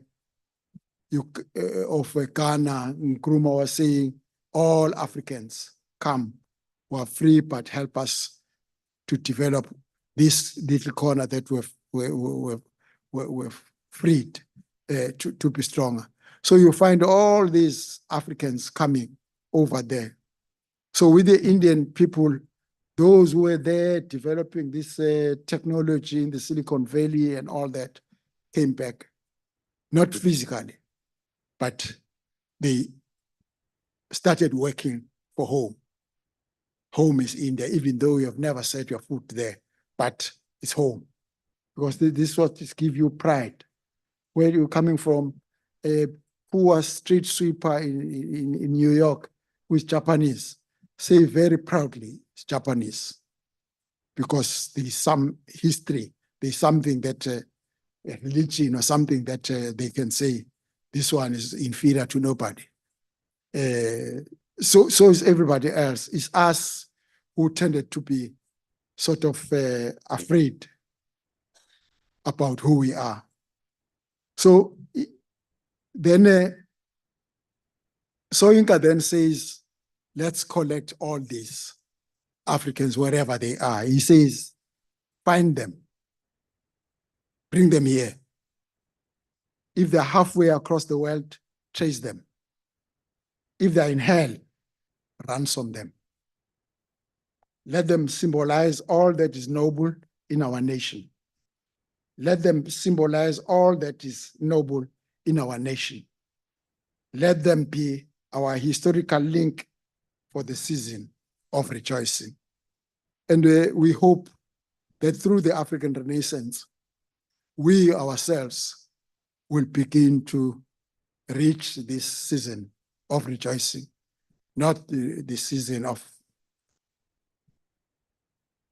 weeping, of crying, of usizi and so forth, but through this discovery of ourselves, who we are.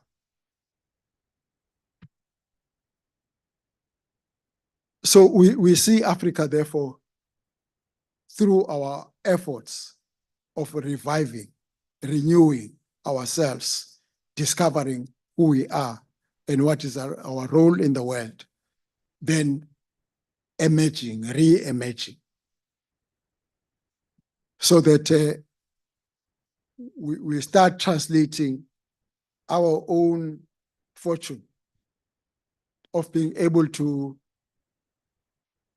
reach institutions of higher learning. How does it translate to anybody else at all?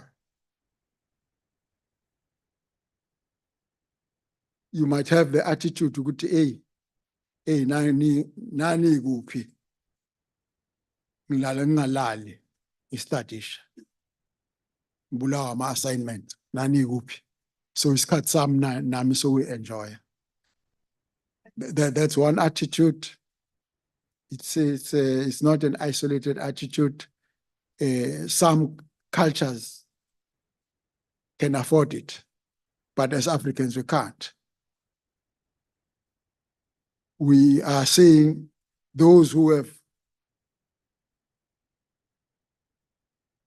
got to be educated, then they become this candle. We don't come to your own area and say, hey, Linda, what say pants kangaka, akho nemgwaqo, awubheke nje, kukhanyiswa ngamakhandlela, kukhanyiswa ngoparaffin, ay, mina ngeke ngihlale la. Mina ngeke ngihlale lapha nje, ay, ngiyakwamashu. Ngeke ngihlale impela nje, sengiwasendulinde nje, sengiphelele lapho, ay ngeke. But if you were to continue being umuntu wasendulinde, you will actually bring light endulinde. You start saying, yazi njalo kodwa masingakhuluma nalabantu bakwa transport, yazi lo mgwaqo ungakhiwa. Uyazi njalo masingakhuluma nalabantu bakwa social development, labo gogo bangakuthola ukudla. Bakuthola ukudla, akusizani lokudla okuzofika kanye. Cha bangakuthola nje yonke inyanga, zonke inyanga. Awu kanjani? Awu mayingabhalisa nje. Ngathi use over 60. Over 60 kade sasibona abantu aba over 60 ogogo ba over 60 baze bafa akaze kwenzeke lutho. No sokungenzeka manje. Njani? No, these are the policies. Ama policies awakhulumi nathi, akhuluma nalabantu abalapha. No, leni khuluma nawe. Uthi zama ke thatha ke nali pass. Ubone kodwa ke angizukuyihlupha nje ngize ngiyibulale ngethemba ukuthi khona lizokwenzeka. And then next thing they get their grants. How? It's possible. I remember one time when President Museveni was here, and then he talks about sikhuluma nje ngalama grant ukuthi eSouth Africa we've got old age grant, disability grants.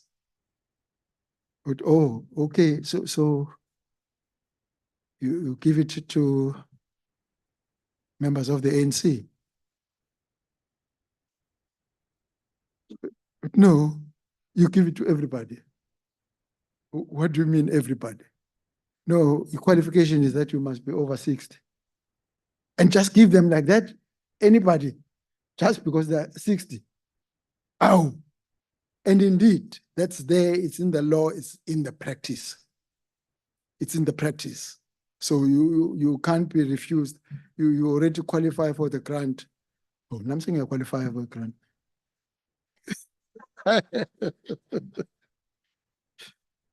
So that's how far we've actually advanced. We take these things for granted. But elsewhere, you can go hungry and die. But here, there is something that you can start. HOT, you start small. Small is that ugogo uzodlani namhlanje. Don't say we want land, yes. But ugogo kuyo le land leyo uyakwazi ukudla. Is this government able to provide for that? That child that is left parentless, is she able to survive? And those are the things. But that thing needs organization at the level of the family, at the level of someone who knows that help is actually available. And this is where the renaissance, the awareness, the consciousness, which Diego spoke about, that consciousness starts there. Countries in Africa appear to have been able to leverage the global trade and investment systems to create jobs, transform their economies, integrate with the regional and global value chains, and create opportunities for the citizens. Even more importantly, some like China are seeing their companies competing on equal terms with dominant ones from especially the North America, showcasing likely growing power shifts in favor of Africa, in particular global and economic structures. Sub-Saharan Africa countries view a main chance of attaining maximum output in household incomes and the material without supply misuse by using excess intelligence and disposable revenues. In Africa, most of the world's primary or precious metal materials can be found, and countries in the African continent produce hard or productive content. A significant amount of minerals are found in countries like Guinea, Mauritania, Sierra Leone, and so forth. The African Renaissance calls for the emancipation of the mind, the awakening of consciousness of African and consciousness of their responsibilities and duty to develop Africa and restore its humanity, the integration of gender, disabled and young people in our development. It is to restore a sense of aspiration and hope, capable of doing things for ourselves. The African Union has developed a framework and a program called the African Development and Integration Community Program throughout the continent, easing of mobility of people and goods, expanding access to regional and global markets and resources while facilitating expansion into intra-regional business. The framework recognizes that Africa needs to engage young people in order to cater for the future, and Africa imports more, not less. Since early 2000s,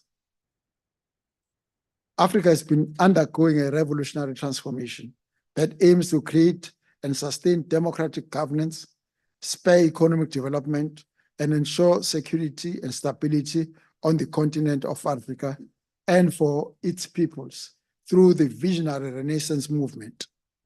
Africa is setting the pulse for South-North and South-South haulage and exchanges in commodities, technology, industrial goods, climate, and migration. These significant reawakenings are artfully gradually concretizing in venues like the World Trade Organization, talks and novel efforts to initiatives like the trilateral economic and development agendas, as you see in Rwanda, Uganda, and Congo DRC. Now, towards concluding, let's just look at ourselves and look at the year 1906. Here is Pixley Kaseme calling on this regeneration of Africa in 1906. How far have we understood Pixley Kaseme's? How far have we taken his thinking as a lodestar as we navigate our way in Africa? That has taken the first time, that has taken for the first time to attain its political freedom. Having attained our freedom now in our entirety as African states, that call of 1906, how far have we understood it? And how far have we started to act on it? This is very important for us. And that's why this platform like this that we have created here must, out of our own sense of duty, must continue, must be encouraged so that there is a forum in which we talk and think and act as ourselves, so that these things that we know little us.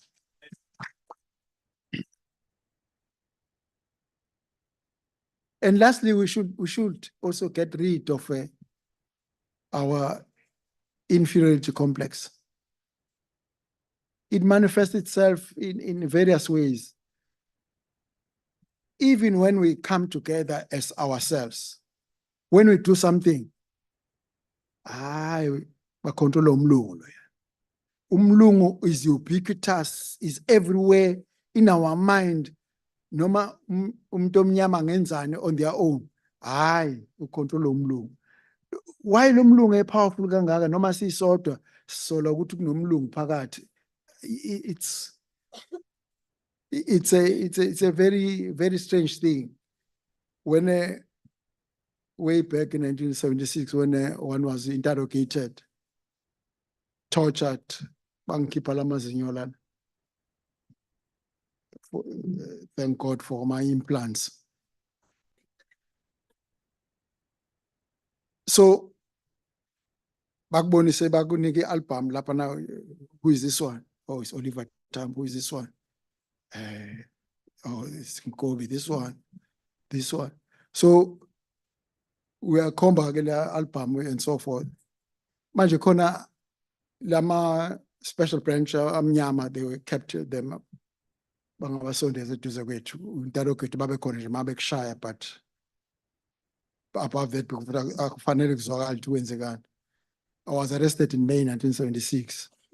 So makuphuma lento ka June 76, I'm already inside. So baskasi babhuza babaleke babasuke bayo funeka reinforcement. Bashiye nabo ke labo abamnyama la. Manje they are very curious about even a life eSwaziland. How naniphila nje nabelungu nje akakwazi ukimagine ukuthi khona la ungaphila nje. Now makule album ubani ke lona. Then ukhombe somunye to Slovo lona. No, ngisho kula ngithi le album yama terrorist. Lo uSlovo. But umlungu nje. Yeah, remember national executive. Awu. Unabelungu asukume lo mfoka gula athi hey Ndebele kusho ukuthi lento yeni ingahle iphumelele inabelungu phakathi. You could see ukuthi how far ingqondo ibulawe kangakanani. Lento ingahle iphumelele kanti ngoba yonke lento ade siyisho ama policies nani kodwa kanti ingahle iphumelele inabelungu phakathi. So that thing we must get rid of it. This thing of saying whatever initiative we take, or if there are 5 of us, 4 of us are African, kunomlungu, you assume ukuthi umlungu has control. Siwu-40 na yena uyedwa, but you assume ukuthi we has control. Hayi ukhulumile umlungu. So those are some of the things that still happen so loudly in 30 years after our own freedom. So African Renaissance help us to re-examine ourselves, to look at ourselves and say, who are we? And are we able to assert who we are and defend it? And not assume if there is a white person, then he's in control. So let's start. Who is this one who says, let's free Bob Marley says, let's free our own minds. None but ourselves can do it. It's us. And therefore the step that the University of KZN is embarking on, is a huge one. And let's not look back, let's move. And we move in zigzags. As we say, this was the thinking in 1906. Then you see the development as it continues, as expressed by other leaders later on and so forth. But then, even when we started OSASO, 1969, 1971, for instance, there was that huge conference that continued to inspire, you can Google it, continue to inspire us, the the Kumasi Conference. The Kumasi Conference was a conference of student leaders way back then. And the students were meeting under very difficult conditions. They will move from South Africa, they will move from everywhere, meet in Kumasi in Ghana. And that's where we crafted this Kumasi Declaration. But that contact between South African universities on their own, how much will there be contact between the University of KZN and Fort Hare and Tafloop, and how much contact is there? During operation, we strived. It was very difficult, but it was achievable. But now we sort of retreat to ourselves. If we are Ngoye, we are Ngoye. If you are Fort Hare, you are Fort Hare. If you are TEF, you are TEF. So that you sort of withdraw. And this strength that we derive from uniting with others should not be let go. So I think let us therefore plant this seed that you planted this morning and continue planting this seed that is the African Renaissance. Let it grow. Let it grow. Let it be us. Thank you very much.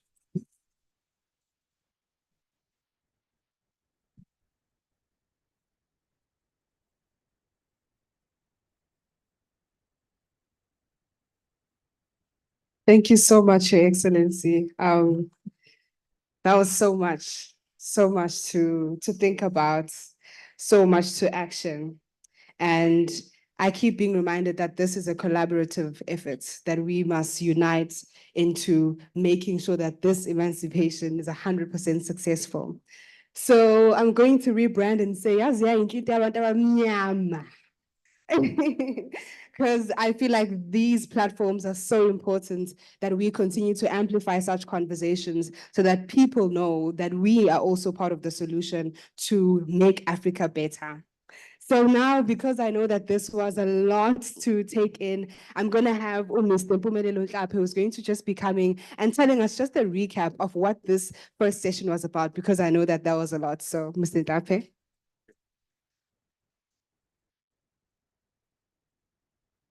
It would be very unfair of me, a leadership that I would start with you. I'd really like to go back to Professor Mkhize. The emphasis of Professor Mkhize was that we are all children of Kemet. And I'm seeing a lot of young people outside there, they're wearing an ankh, and I think there's consciousness. But also what he spoke to the Day of Lamentation. In the book by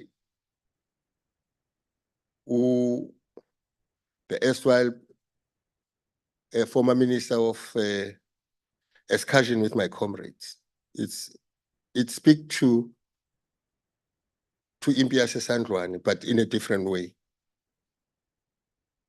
Ukhuluma azafike, because you know this thing of titles, leadership we spoke about. Because of how articulate that young person was at the time, because it's a collection of his writings. He goes to Paul Huntington and talks to political sciences as they were.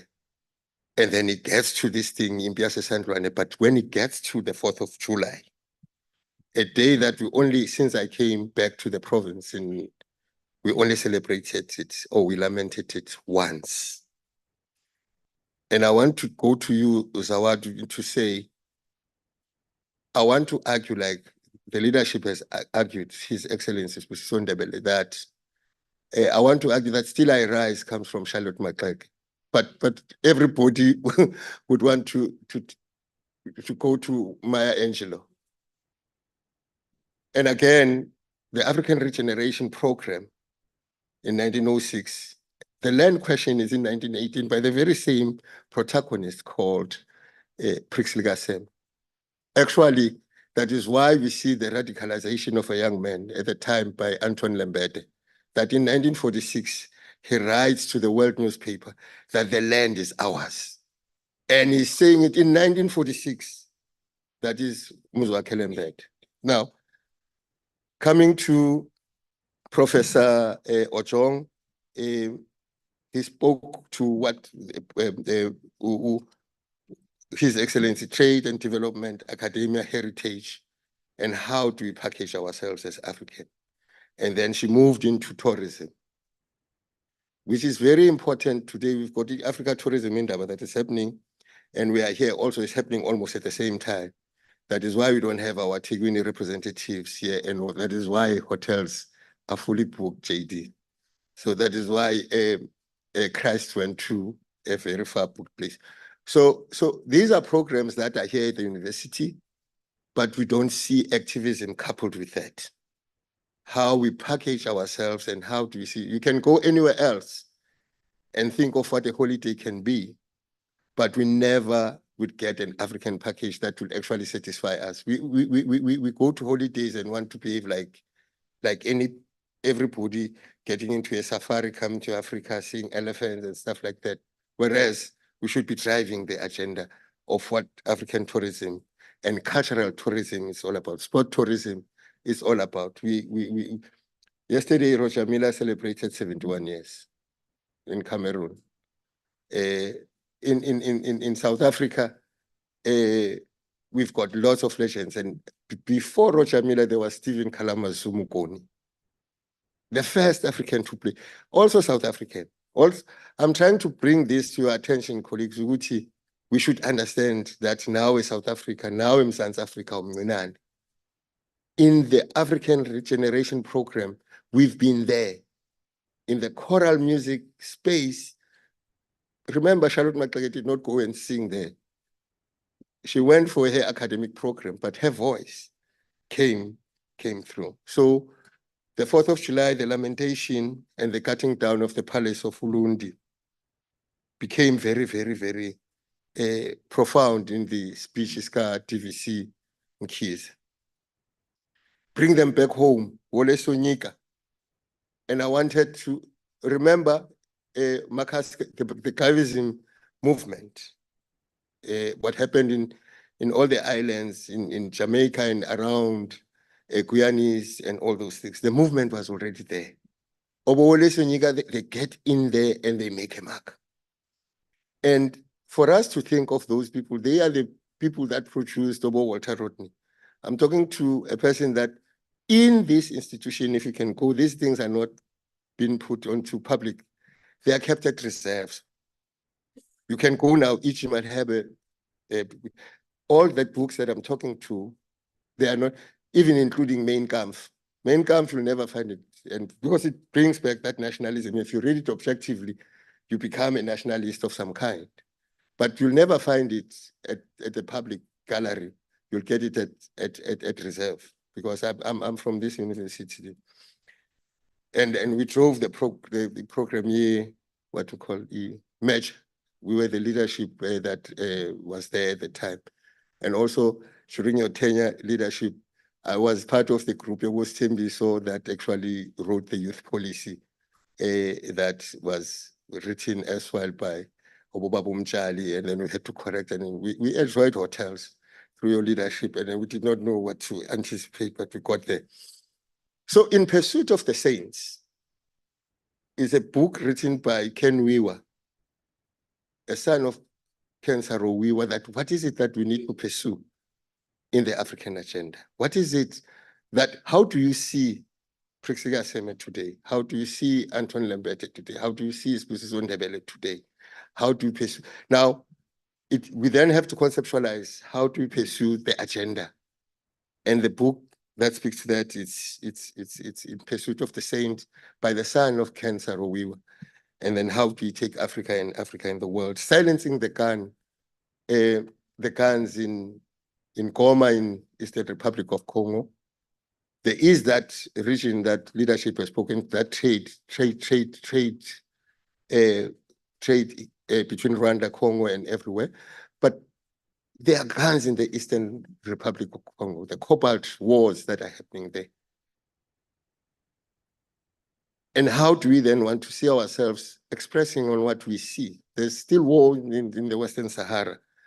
There's still war between the Janjaweed and the government forces in how do we silence the guns? What Africa do we want to see? In conclusion of his speech, His Excellency speaks to Ubuntu very nicely. Ubuntu has no color. That even if you can be having a white in your midst, Maga Umuntu, we've got a white that he's now known the white Zulu. Her name is Karen Vermaak. Can you please stand up, Karen, and please stand up? She's an Afrikaner, she's a Afrikaans. She's been amazing. She's the backbone of most of the programs that we also do administratively, and she gets even much more agitated than all of us in Africa. Silencing the guns, those are part of the things that we need to think of as we get into our commissions. In preparation of the commissions, I don't know how we have actually put them before. We know that we've got a panel of researchers. We are taking we've taken everything that we have said. We are just going to package it as well, and then maybe come to a conclusion and have a declaration that will forward to the department. Angazi, in between the two, how do you arrange before the performances and us leaving? I still am part of the university. Second, I'm still leading here.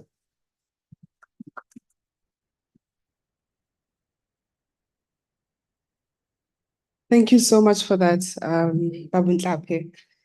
Definitely, it has been a packed first session of reflections and actions that each and every one of us can take going forward in order to make sure that Africa is more than what it is today. And indeed, this is a rich country, rich with knowledge, resources, and so much more that we can discover, explore, and put out to the world, but also make sure that we create economies that are self-sufficient within Africa.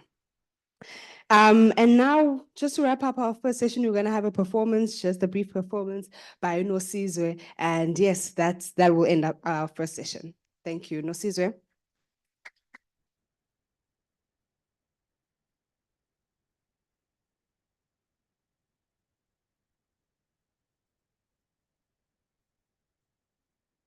Sanibonani, ninjani, ngiyaphila nami.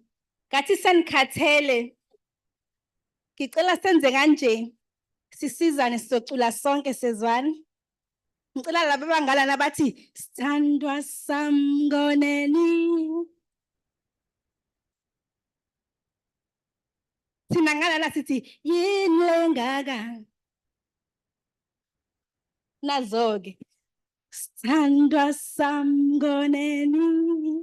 Yini lengaka.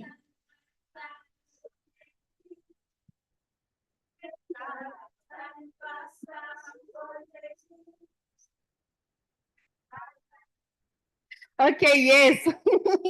Nisho kahle, so sicula sonke-ke.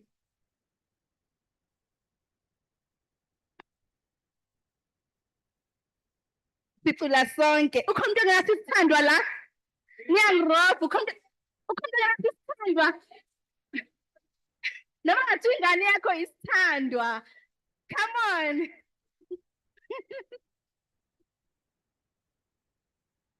Ilengaka.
Come on.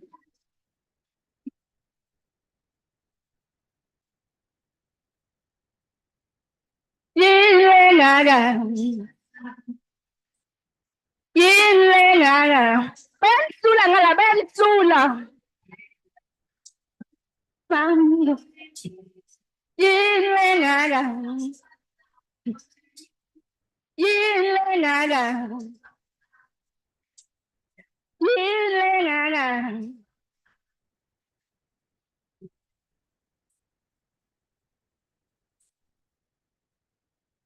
Inangi poswane kanya. Kula wendala.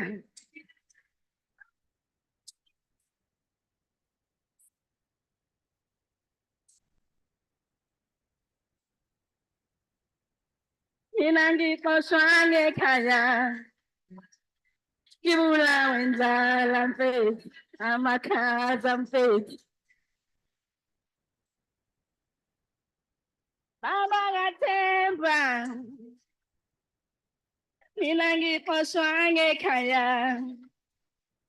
Kula wendala. Kilala makaza. Lamuzu yabandu yabandu yabanda.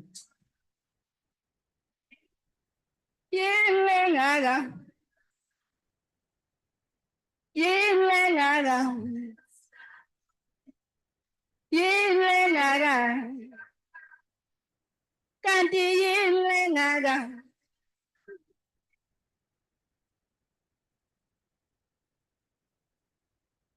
Yile gaga. Yile gaga.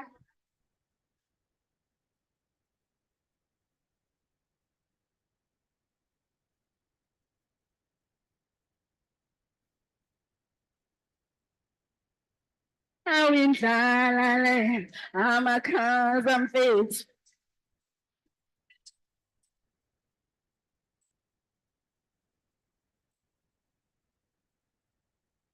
Poswane. Kula wendala.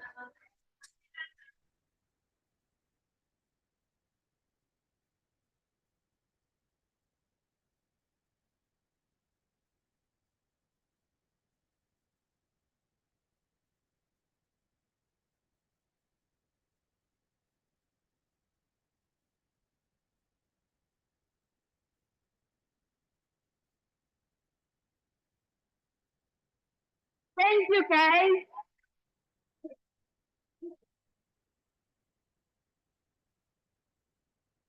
Thank you so much, Nosizo. That was such an energetic performance to wrap up our first session. So now we're just going to go into something called breakaway sessions before we have lunch. It's just a 20-minute session. So when you guys came in, when you registered, you were given a certain number, either 1, 2, or 3. And if you don't have a number, you don't have to worry. There are people at the door going to be assigning you a number. If you have 1, you're going to go to room 1, 2, room 2, 3, room 3. And then right after our 20-minute breakaway sessions, we're then going to be going to look at the exhibition, and then we can break for lunch. Thank you very much.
Okay, so you can hear me now, but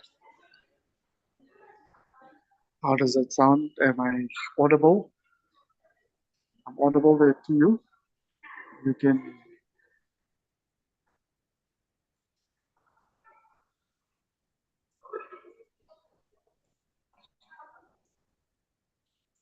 say, am I audible?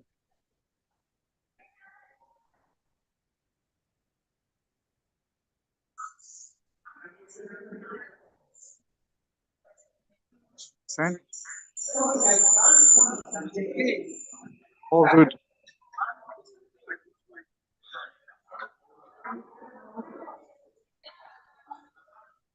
Okay, I think that's also because I'm in the passage here, but that's why you're getting an echo because I'm in an open space. But how's it sounding? Is it sounding okay? Right? 1, 2, 3, 4, 5, 6, 7, 8. It's sounding okay? You got me.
Testing 1, 2.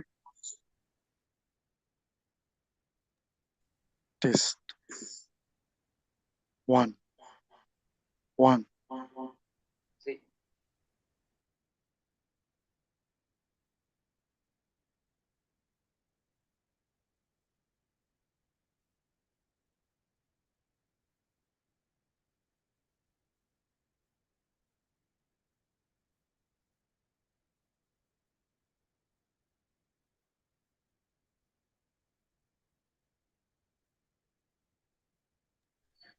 1, 1.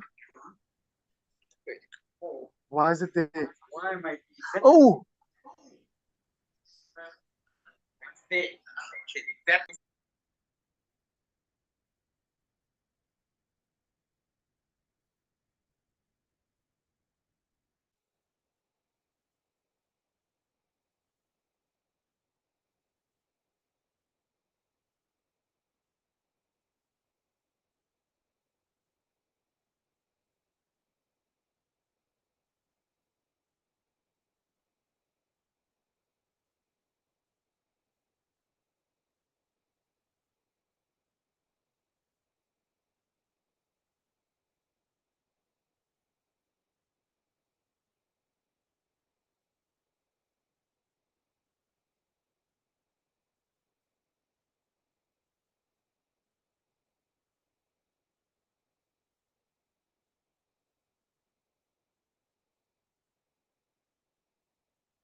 One. One.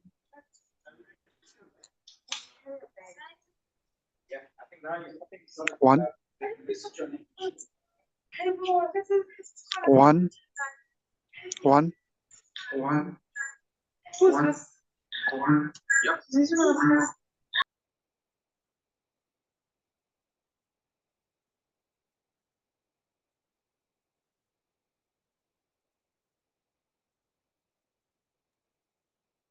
You got me now, Sen?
Kadala sabi ka magyan. Dalam masya, sambil ngales sota. Yo dali rosmada, samana bom sopla.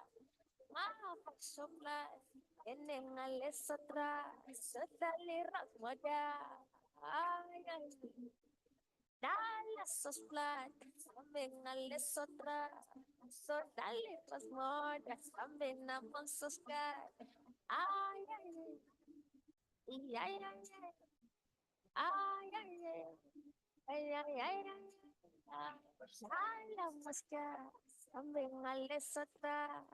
Yo dali rosmada, samana bom sopla. Maaf sopla, ene ngales sotra. Sodali rosmada. Ay ay. Dalam maska, sambil ngales sotra. Yo dali rosmada, samana bom sopla. Maaf sopla, ene ngales sotra. Sodali rosmada. Ay ay. Eso es feita.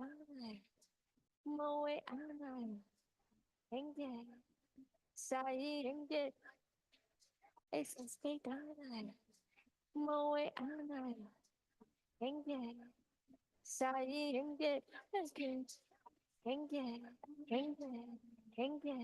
Enge. Enge. Enge. Enge. Eso es feita.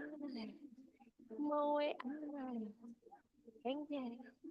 Sai enge. Alam maska, sambil ngales sotra.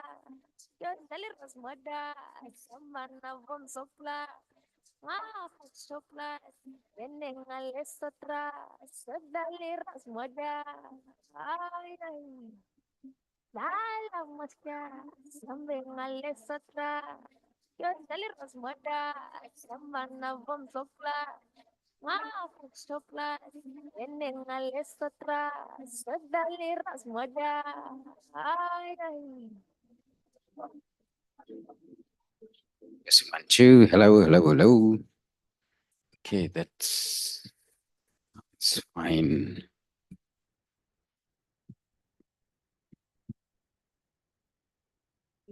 Ah, Jembeba.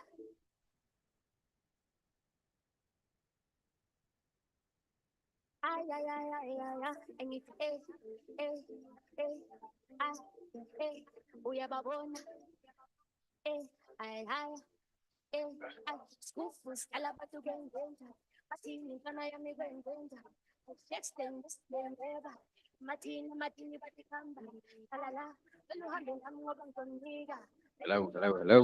siwa, Mali nilikomika ikon biliyo mali am nigalam cinta adok pamalay pagiros moda is para toda ho puyang toda sabi sa paponan pa na sota pagiros moda iti mali am nigalam cinta adok pamalay pagiros moda is para toda ho puyang toda sabi sa paponan pa na sota angay angay angay angay angay angay angay angay angay angay angay angay angay angay angay angay ta angay angay angay angay angay angay angay angay angay angay angay angay angay angay angay ay namaskar sambil ngalir satra dalir osmoda samana vom sopla fok sopla enengal esotra dalir osmoda ay dalam maskara sambil ngalir satra dalir osmoda samana vom sopla fok sopla enengal esotra dalir osmoda ay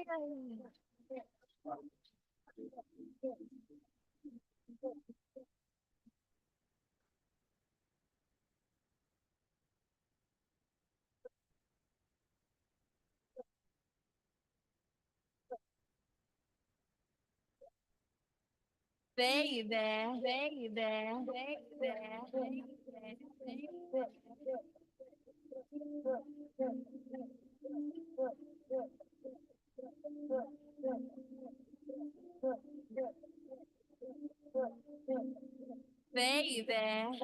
baby, baby,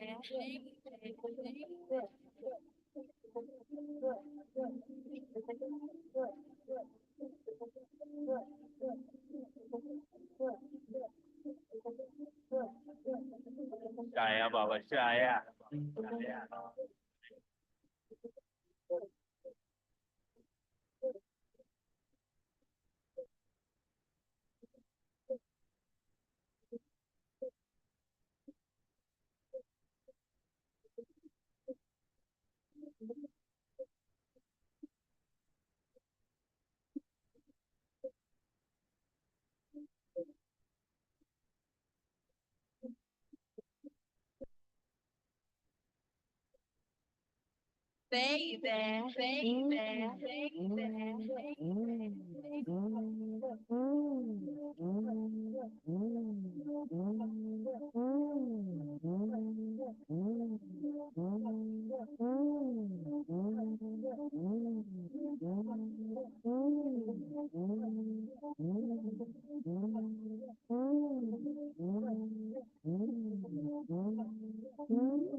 baby,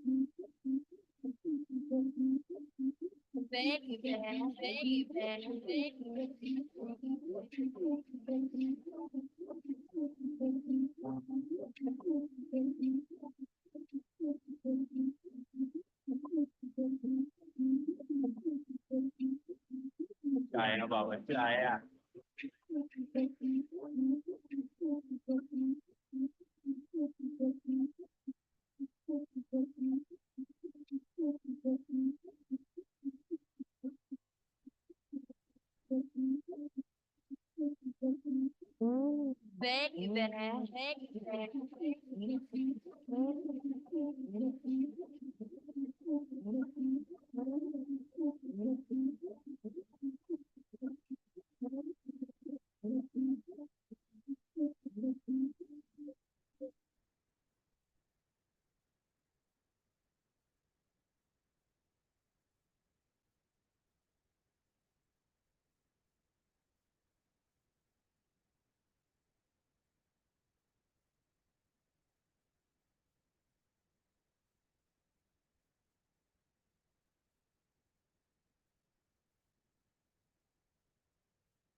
baby, baby, baby.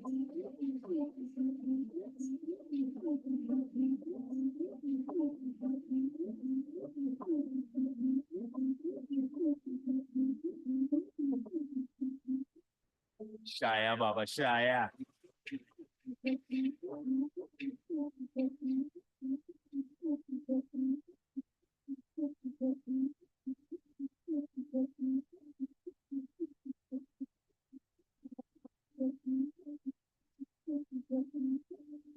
baby, baby,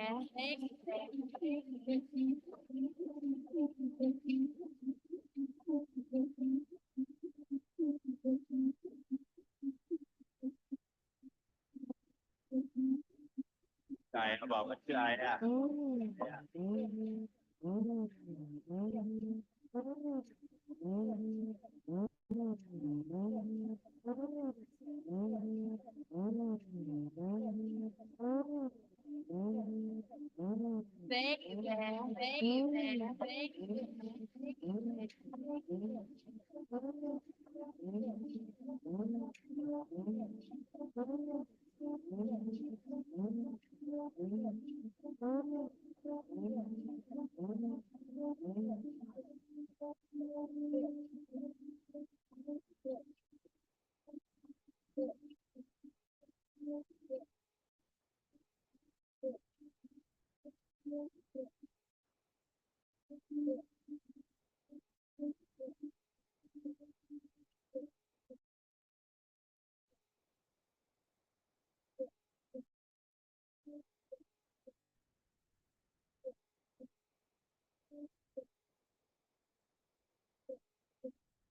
Baby, baby, baby, baby.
Excuse me, people, this is DJ Ace.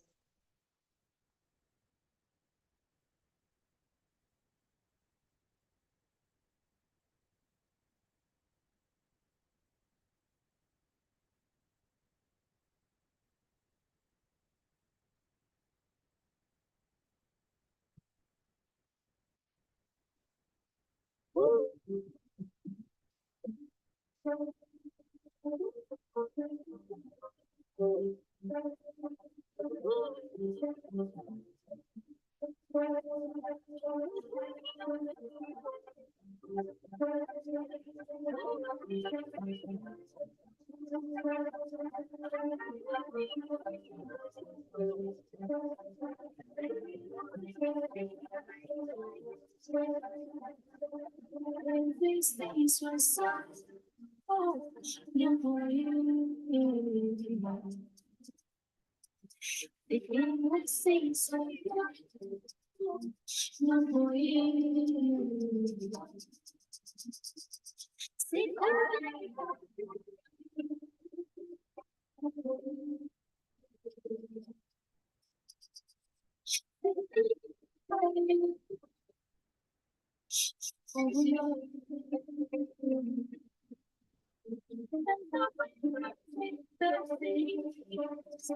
watch the waters flow in the street. Oh, no, but baby, it's its way. Give me conscience, give me reason. Let the rain was let the sea. Watch the waters flow in the street. Oh, it's its way. Give me conscience, give me reason.